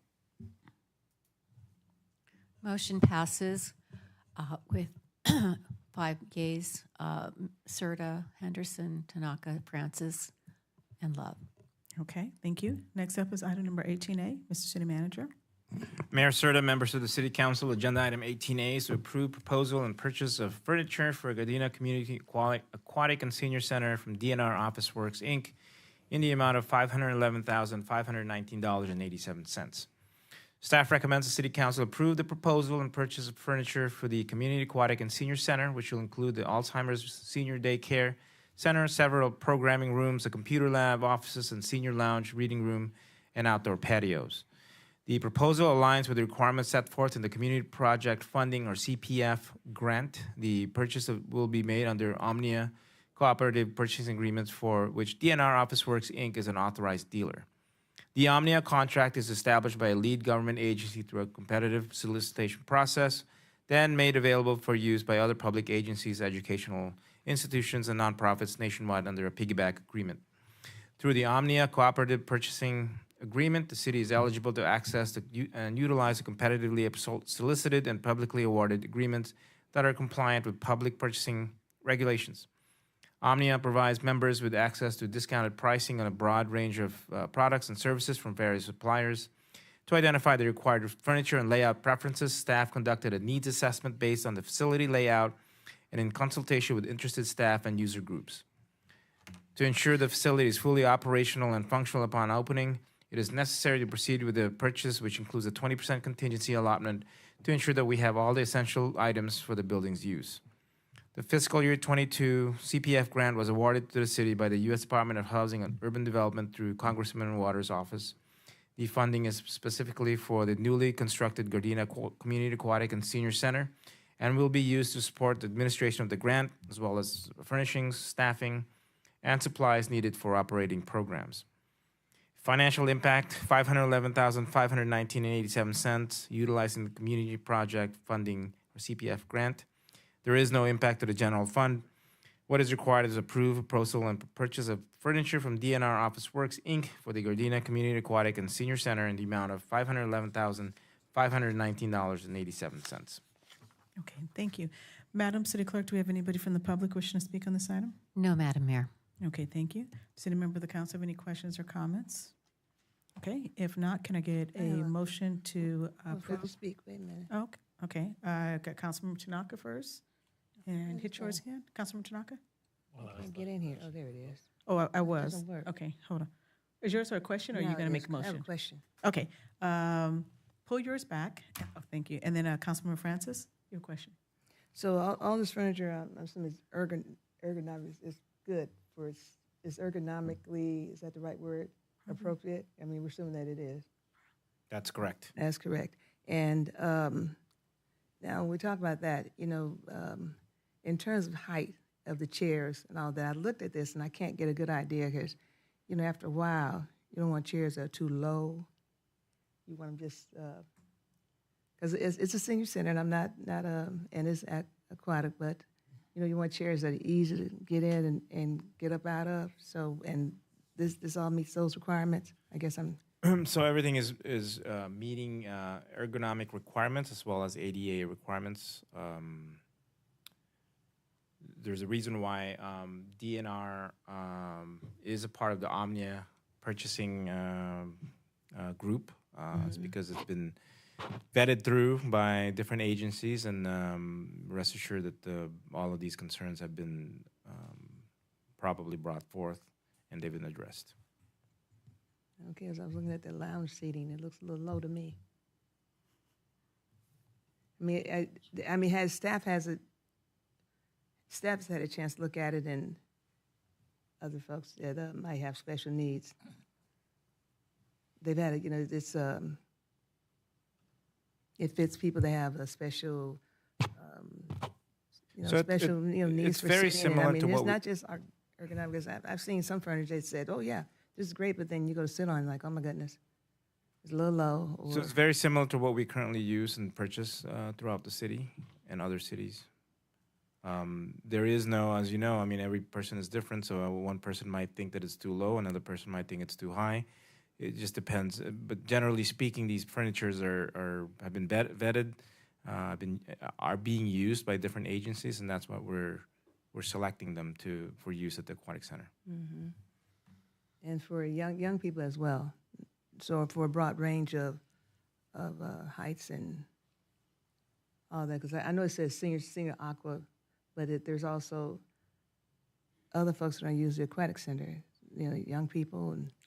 Right. We even have So- the Alzheimer's clinic is going to be there. So it's going to be used by all ages, all ages, and all abilities. correct. All right. Thank you. Okay, if there are no more questions, can I get a motion to approve the purchase from DNR Office Works Incorporated in the amount of $511,519.87? Which button you push? We have a motion. Is there a second? I'll second it if I can get the button going. There you right. go. You got it. Madam City Clerk, there we go. We can start the vote.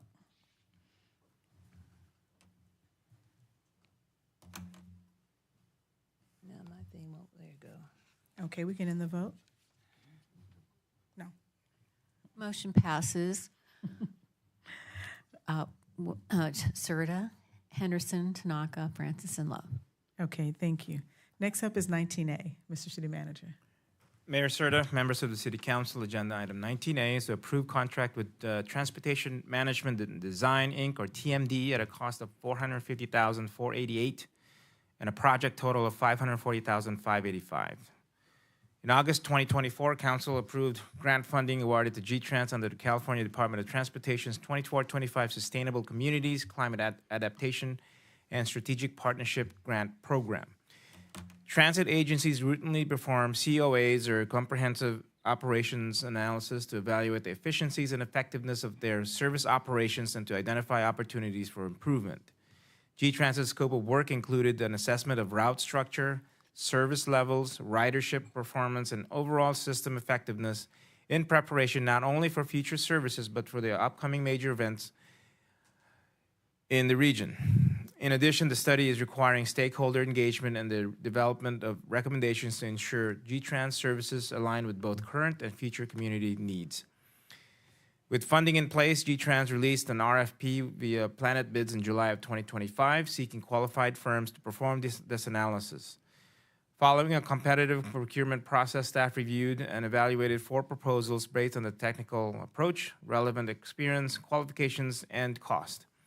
Transportation Management Design, Inc., or TMD, was identified as the most qualified firm receiving the highest overall score. TMD is a transit consulting firm with extensive experience conducting system analysis for agencies of similar size and scope. Their regional work includes projects such as the City of Santa Monica's Big Blue Buses comprehensive analysis, as well as the planning efforts for the 2026 FIFA World Cup and 2028 LA Olympic Games. TMD's proposal demonstrated a strong understanding of G-Trans's services and operational objectives and presented a work plan specifically tailored to the agency's goals and requirements. TMD's proposal is $450,488, which staff has determined as fair and reasonable. G-Trans wishes to include a 20% contingency or an additional $90,098 to ensure sufficient flexibility for unforeseen needs, potential adjustments in project scope, additional stakeholder engagement, or expanded technical analysis that may be necessary. Such expenditures would not be allowed unless agreed upon in advance by G-Trans management. Total project cost with recommended contingency is $540,585. The analysis done through the COA will also serve as a blueprint for the future of G-Trans services, offering detailed recommendations for potential route restructuring, service frequency adjustments, and system enhancements. The analysis will also include public and stakeholder engagement and possible coordination with regional transportation partners. The project is anticipated to be completed by 2026, and once finalized, the COA will guide service planning decisions and serve as a strategic tool to enhance the effectiveness and sustainability of G-Trans services. Financial impact: G-Trans has been awarded grant funding and allocated local match funds in the fiscal year 26 budget, previously approved by the council for the service. There is no impact to the general fund. What is required tonight is to approve this contract. Okay, thank you. Madam City Clerk, do you have anybody from the public wishing to speak on this item? No, we do not. Okay. Questions? Councilmember Francis. Yes, in layman's terms, what is this going to do? And how is this going to make what you do better? In layman's terms, this is basically their blueprint, their Bible for operations. This includes, there's a whole attachment here, but it's broken down by tasks, and there are 11 tasks that they need to do, anywhere from project administration all the way to the project closeout. In the middle there, you have service expansion, onboard ridership surveys, the whole gamut of things that needs to be assessed in order to ensure that the G-Trans operations is running smoothly and it's well into the vision and the future of Gardena. Thank you so much. I really appreciate your response, but Director Crespo is here. Maybe he can help me understand even farther than the explanation you've given me, if you don't mind. Sure. Director Crespo, would you like to provide further details as to what I just said? Thank you, City Manager, sir. So what is this? I know the FIFA's coming, the Olympics are coming, and I know other cities there, they've already got plans in place for, a whole bunch of things. So what is this going to do for us? And will it help us connect with what else is going on in other cities in terms of their transportation? Good evening, Mayor Serta and council members. So directly, this is, like our city manager said, it's our blueprint for the next, let's say, 5 years. So if you were going to imagine, we've always wanted to go to the city of Inglewood, right? Mm-hmm. We have our SoFi service, but now you want a detailed local route. So this will do the study, the census data, look at the housing tracks, look at all the GIS data in the neighborhoods to really help us determine what are the best streets to get there. How much is it going to cost? What kind of frequency is needed, right?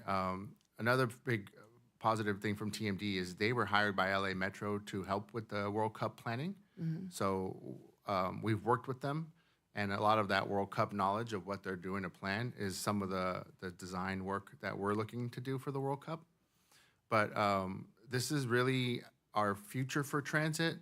It lays it out in phases, right? Like if you had all the money in the world, this is what you would want to do. If you don't have any, this is what we would do. If we ever needed to do cutbacks or removals of service, this is where we would do. It looks at what corridors are more busier. Is it Western or Vermont? Or is it PCH and Normandy? Mm-hmm. the level of frequency. Where do riders really go? As a reminder, most of our riders are not Gardena residents, are LA County residents, right? So really touching base, where are our people who use our system going? So that's what this allows us to plan out. We did it back in 2017. Typically, agencies do it every 4 or 5 years. COVID was in the middle, so now everybody's like, hey, what do we want our services to look like now that COVID's over? Does it make any recommendations for purchase of new EV buses or expanding that part of your? In this plan, it does not. We didn't ask them to look at our fleet. It's really all about, you can look at routes, route-based locations, what destinations that are coming, or where we should go. But with all these new activities coming in, would such a plan maybe speak to that or include maybe a need to make a recommendation toward expanding the fleet? It wouldn't do that specifically because you didn't ask them to, but based on this information that's gathered from this kind of analysis, would it point to expanding the fleet? Because I by the way, I see G-Trans all over. I'm way on the other side down by Wilmington, and there's a G-Trans bus down there. What are you doing down there? And just to your credit, while I'm asking the question, when I have opportunity, but I forgot what street I was on, but there was one bus going east and the other one going the opposite direction. They were passing at the same time. I said, oh, wow, that's some tough scheduling. So it could make recommendations on future fleet. For example, if they said, we recommend that you create a new route that goes to some new stadium that's being built or a new employment in the city of something, right? Well, then we'll say, well, how many buses do you think we'll need, right? And they may say 7 or 8 to run that service. If we have it in our existing fleet, great. But if it isn't, it makes a cause for us to apply for grants for future for additional funding for buses. So it could. All right, thank you very much. I am very proud of our fleet. It looks good. Thank you. They're always clean too. You guys wash them clear? I'm off topic. Excuse me. I will make sure the maintenance team knows how good of a job they're doing. Thank you. Thank you. Councilmember Love. I have to agree with Councilwoman Francis. The buses are amazing. I pulled up beside one the other day, and I was like, our buses look the bomb compared to like the logo for Torrance and all of that. But anyway, this question I have is not pertaining to what this contract does. I'm just curious as to, and I don't know who can answer this question, but a lot of the projects come before us and there's a contingency. And in this case, there's like a $90,000 contingency on this project. What happens to the funding if it's not, if it's not used? I know it goes back into the budget, but how can we find out per project that we set aside $90,000 for contingency, if that contingency was used, if how much of that contingency was used, and how do we calculate it being put back in the budget? Because I never see in the budgeting presentations where, oh, we budgeted for this, but we only used that, and then we put this back. So I don't know who can answer that question.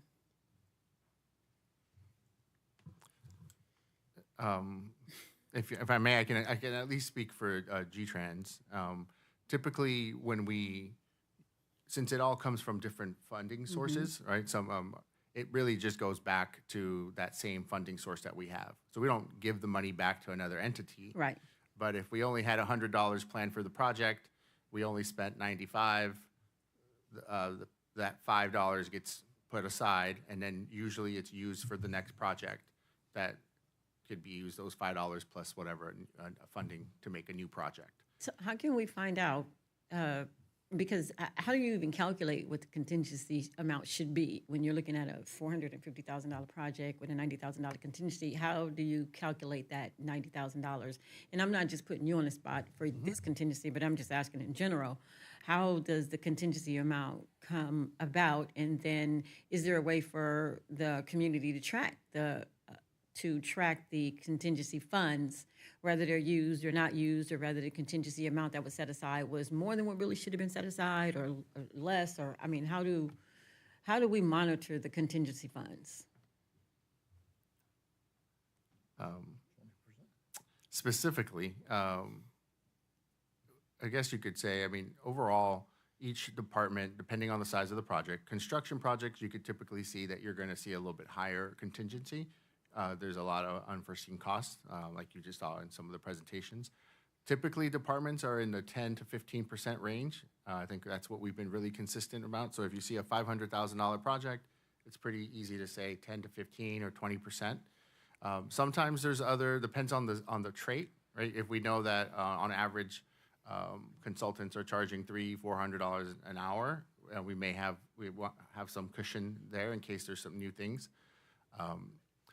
I think really at the end of the day, we're pretty good about staying within budget and on most projects. I know we did a presentation, I think you were present a few years ago, where we talked about all our contingency projects for the last 5 years. We went through overall. If we ever have to go over the contingency, we have to come in front of you guys. Specifically, if it goes, even if it's $1. Right, so you would know if we're going over our contingency because we'd be bringing it here. But I would say it's not hard to track, but it's a case by case because there's so many projects that we're doing. Okay, so when you set aside the contingency, it's coming out of the funding. It's coming out of the budget. So you're budgeting the $450, and then we're gonna pull a little extra money out of the budget just in case we go over the project. I get that part. I guess my question is, how do we track that contingency funds? Because correct me if I'm wrong, but when we hear the budget presentations, we don't see where contingency funds was put back into the overall funding that it was pulled from, be it funding for this project or be it general funds or whatever. I guess I don't know if the city manager can answer that question.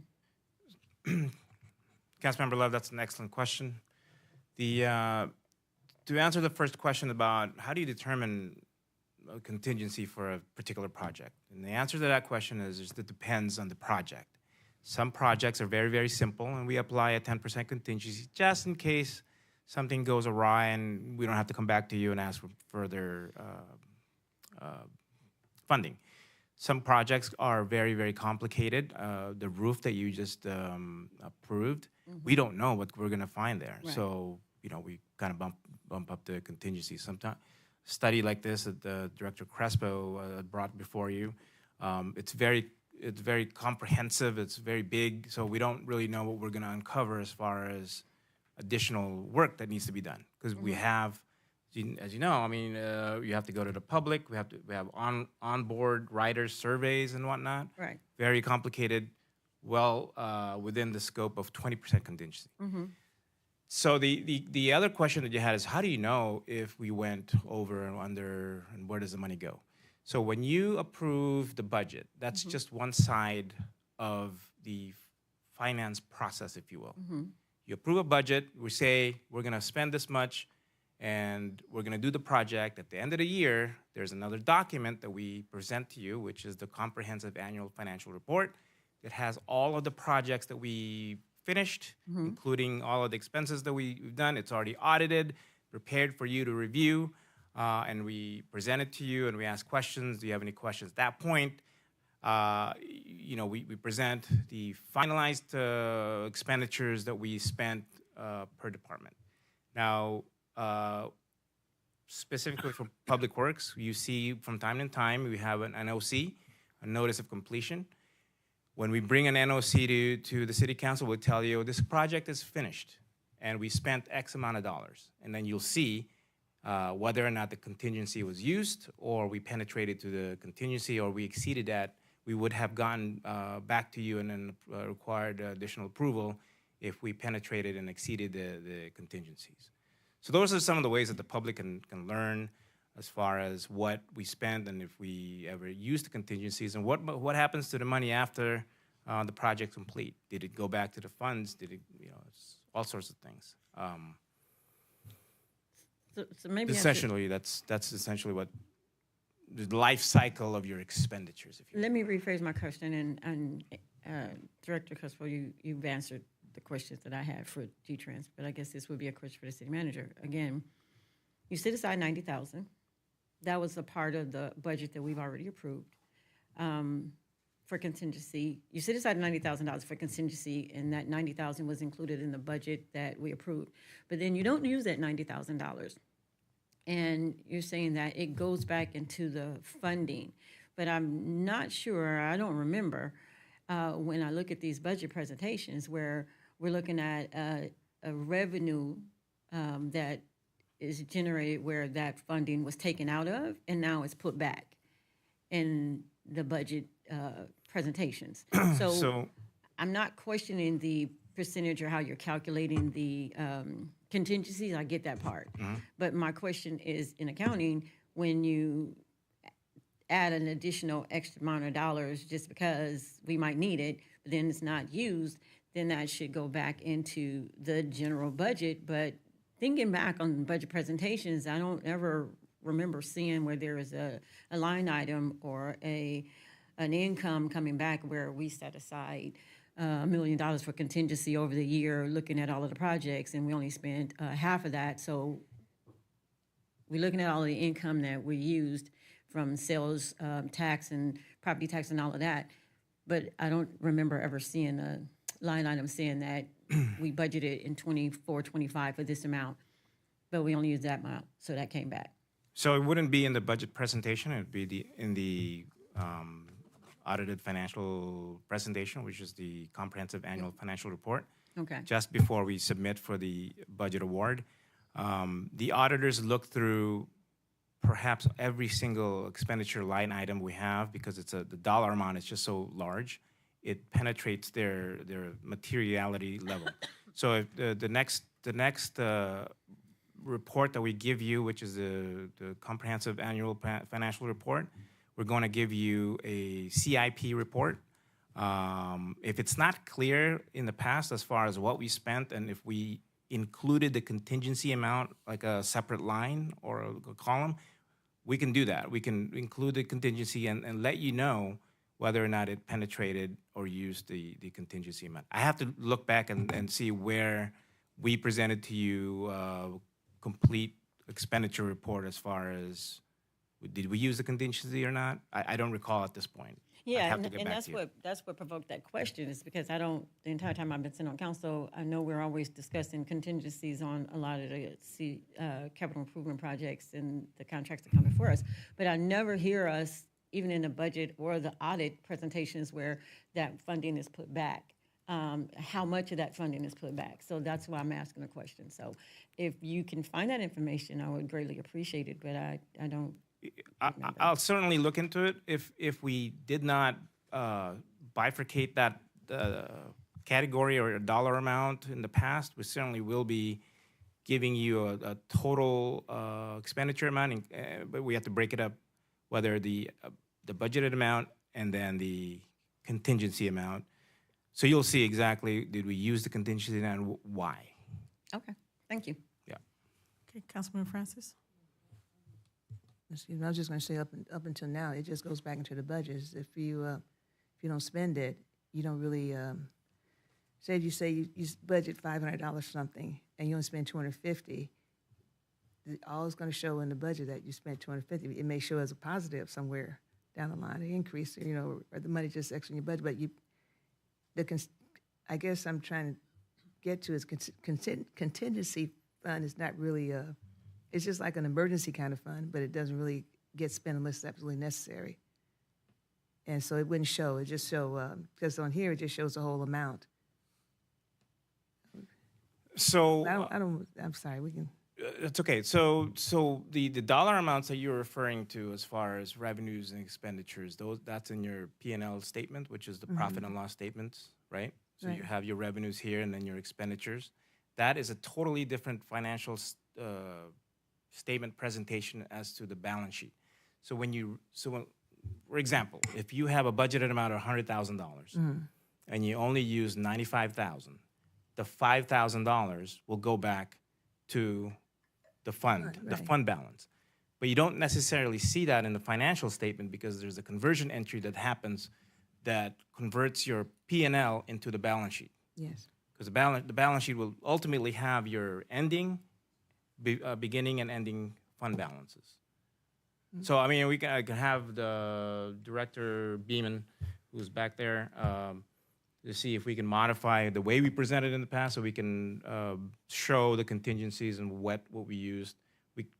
I don't think you'd want us to show and present how the conversion is done because that's a No, totally that'd different. be too much, So we'll but, just yeah. we'll just give you a It's past county two. okay.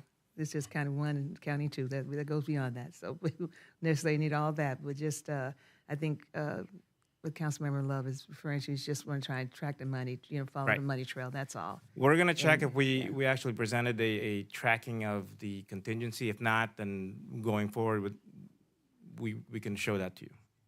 All right, thank you.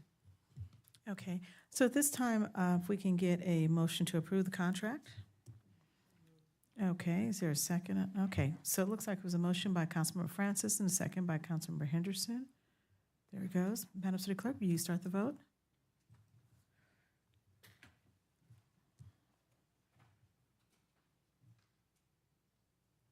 Okay, did everybody vote? Councilmember Love, can you hit yours again? Okay, we can end the vote. Motion passed with 5 yeas, Serta, Henderson, Tanaka, Francis, and Love. Okay, thank you. Okay, next up are council directors. Does any member of the council have any directives at this time? If so, hit your screen. Okay, start with Councilmember, Mayor Pro Tem Henderson. Thank you, Madam Mayor. In my travels around LA County, I was at San Gabriel Valley's COG and Western, the cities on the west side COG. So the directive is, and this was the impetus for that, for us to research the possibility to host a hospitality venue for World Cup and/or LA 28 games. And the purpose of the directive is to build a potential revenue stream, continue our branding as a forward-moving city, and demonstrate our dedication to goodwill. The reasons why the directive is warranted is, again, to continue to expand our city brand and develop potential international business relations. And why I say that is because one of the cities on the west side, they've kind of reached out to some of the other countries, and they've talked about business incubators and working with similar cultures within that community. And because Gardena is an all-American city and we have multiple cultures here, we want to see if we can highlight that if it's feasible for us. Ways the directive would directly benefit the city. Again, it's a short-term revenue stream, but it's also an opportunity to increase the revenue for our local businesses and generate some sales tax.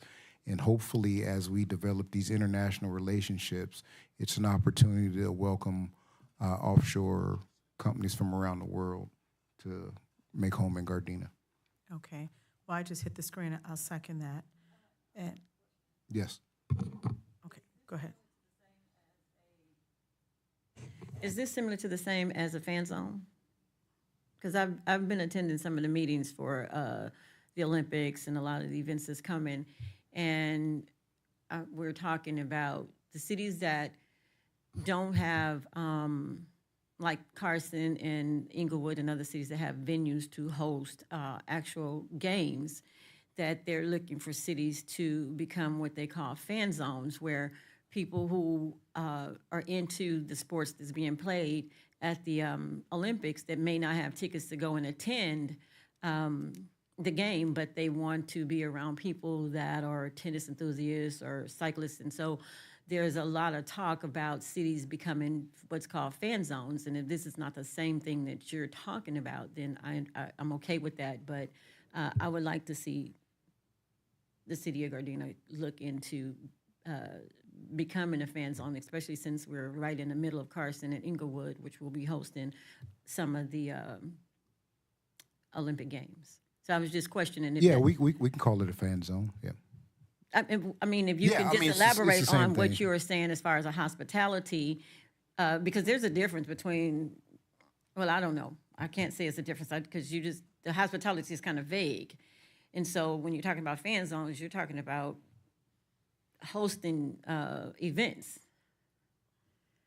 Well, yeah, we could call it a fan zone hospitality event, just to have our staff look at, first of all, connect with LA 28 committee, and they have some examples of what either hospitality or fan zone, or so if I didn't define it correctly, but fan zone, we can call it the same thing. The opportunity is we want to make sure that we attract people to the city of Gardena so they can visit our businesses and different things like that. So we can call it a fan zone. I'm fine with that. Okay, so if if that's what you're talking about, then I'll second your. Okay. I already seconded, Oh. but I had a quick well, I'd already hit second on here. But here's a quick question. Are you referring to the same thing that City of Culver City had? Something The similar. hospitality house? Yeah. What they're doing? Yeah, Okay. Yes.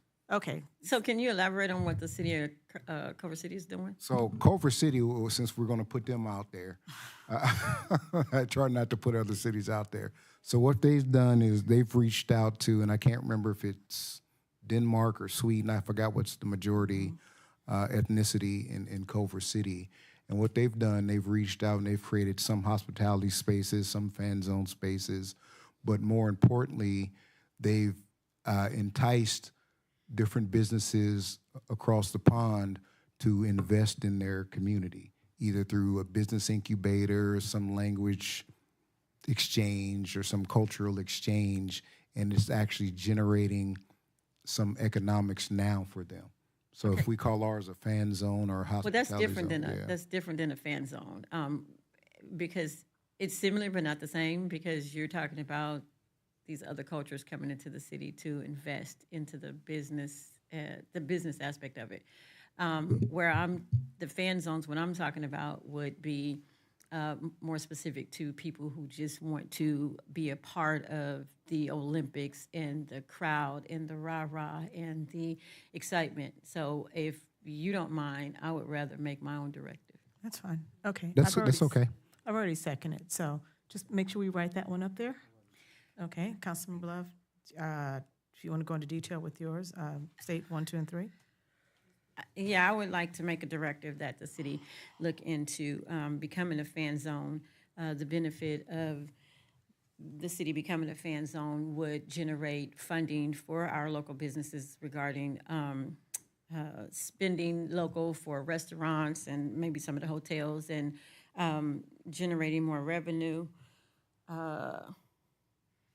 I don't know how else to explain why the directive is warranted. Coming to the states for these games will feel more comfortable if they can come and get some authentic Asian food, or purchase from Asian stores or any other culture. So that's what my directive would be about. I'll fill out the form, 'cause I don't have Okay. any up here. I see where Councilmember Francis is seconding, correct? Okay, we got you down. This is second. Are there any other directives? Okay, if not, let's make sure everybody gets their forms over to our city clerk. And let's move on to our city manager remarks regarding our previous directives. Mayor Serta, members of the City Council, I only have one update for the directive, and this is the chat box tool that Mayor Pro Tem Henderson has given the city directive. We've contracted with CityBot. It's a communication platform. So we're going to be working on that AI-based solution for the city of Gardena, the website. Very, very similar to Hawthorne. They have the name Nate in city of Hawthorne. The only thing that's left now is to name this AI platform. We have not finalized yet about the name. There's some thing, been thrown around there, like the Municipal Autonomous Resource Center, or Autonomous Expert Language, or AXL, or Autonomous Expert. We're going to come up with a good name and give you an update. I think Director Beeman is working on that currently. Director Beeman or Director Crespo? Director Beeman. Oh, Beeman, okay. Okay, thank you. Okay, next up, we have council remarks regarding our council remarks. All right, I think I'm up first. I attended my SCAG meetings, my legislative committee meetings. I participated in a government AI discussion and everything. What else did I do? My community and business visits. I want to also, thank Mr. City Manager and the staff for jumping on this chatbot opportunity. It's a entryway to get into AI without us giving all our data away, but it also helps us promote our vision of making sure that City Hall is available 24/7, and it also gives the opportunity for staff to be available to answer more of the complex items and issues and questions that our community has. So I just want to say thank you, Mr. City Manager and staff, jumping on that. And I also want to thank the dais for actually sharing in that vision as we look to move Gardena forward. So again, I want to thank my colleagues up here for supporting that. Madam Mayor, that ends my report. Okay, thank you. Next up is Councilmember Tanaka. Thank you, Madam Mayor. So, pretty short. Attended a South Bay COGS board meeting, and I would request that Mayor Pro Tem, that you get in touch with the COG, because we're going to try and start an AI committee, and you're kind of the guru on that stuff, so we'd like to have your participation in that. Did the West Basin Water Board meeting. Did the Gardena High School all-class picnic on Saturday, so it was really great to catch up with some of my old Mohican friends and classmates. It's a great event because classes from 1950 to the present were there, probably 200 people. It's always a great event, so go Mohicans. Attended the COG transportation meeting and also the COG steering committee meeting. And again, a lot of the information from the COG we talked about was AI and chat boxes and stuff like that. So I would really appreciate if you'd attend that. That is my report. Okay, thank you. Next up is Councilmember Love. Nothing to report. Okay, thank you. For myself, since the last council meeting, attended a couple of things, coffee with the chief. And Chief, want to thank your staff for doing a great job. I think everybody had a great time over at Starbucks here. Also, later on that day, I attended the City of Hawthorne State of the City.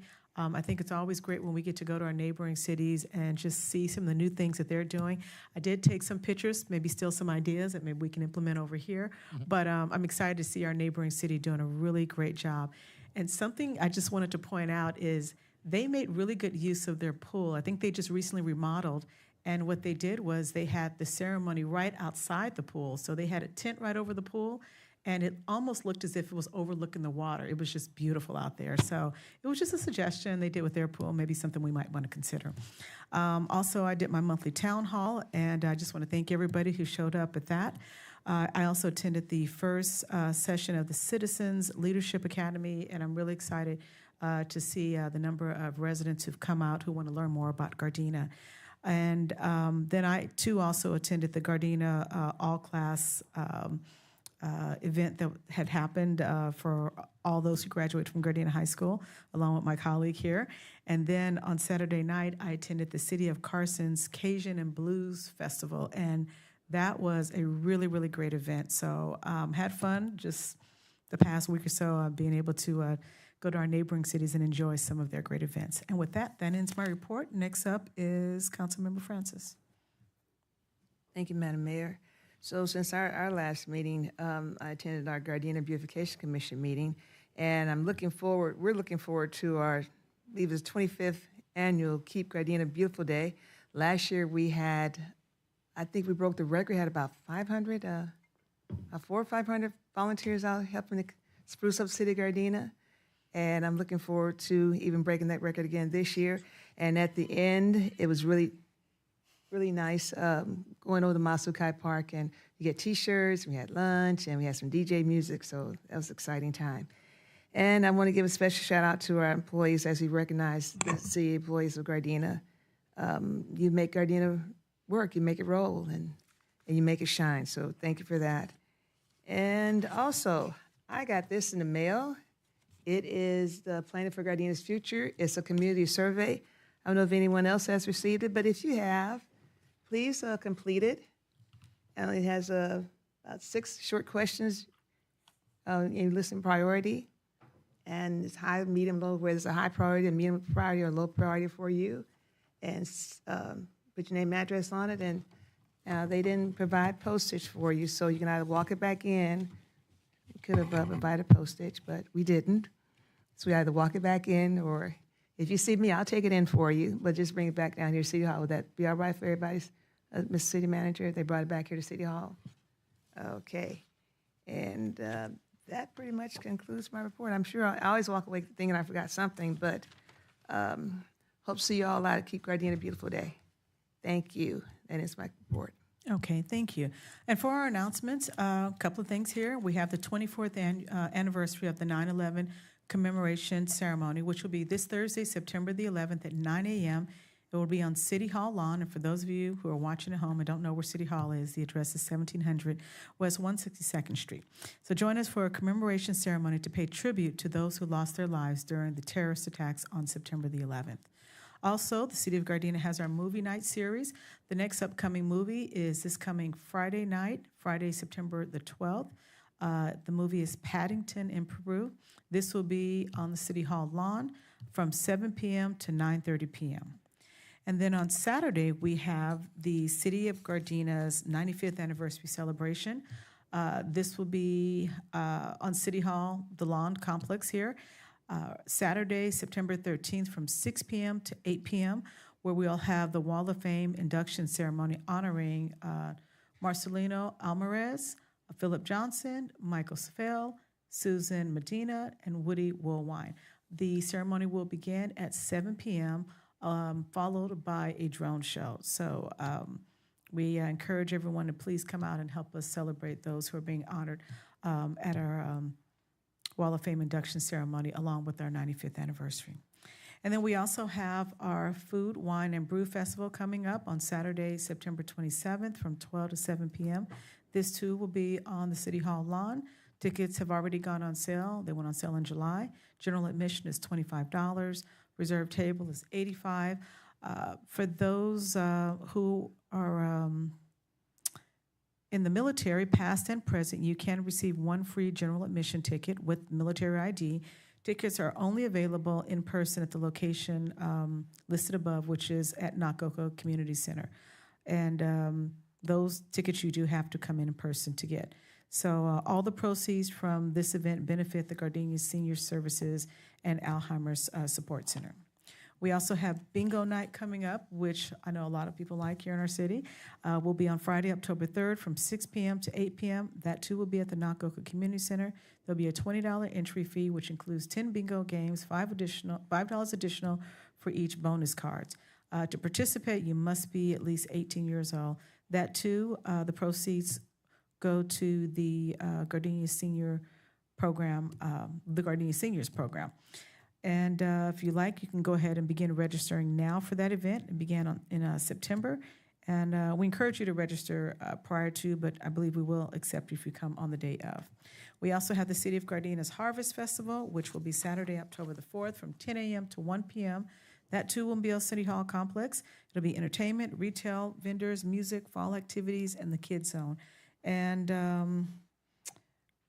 also, let's see, there'll be a cornhole tournament at the same day, something to note on here, and it'll be from ages 15 and under. That's one part of the competition, and there'll be a second part of the competition for those age 16 and up as well. And then on October 5th, we have our 6th annual Fur Babies Love Fest event, which will be Sunday, October 5th from 1 to 6 p.m. That too will be on City Hall lawn. It's free to attend, and this year's event will be, usually there's a contest, and trying to see what this year's dress-up design is. I don't see it. But anyway, the Fur Babies costume event, there'll be adoptions there, vendors will be there, pet licensing, low-cost animal services, food trucks and giveaways, silent auctions, raffles, and more. So if you'd like to know more information about that, you can call us here at City Hall. And then we also have a paper shredding event coming up, which is Saturday, October the 11th from 8 a.m. to 12 p.m. This is free for all Gardena residential customers. It'll be at Raleigh Park.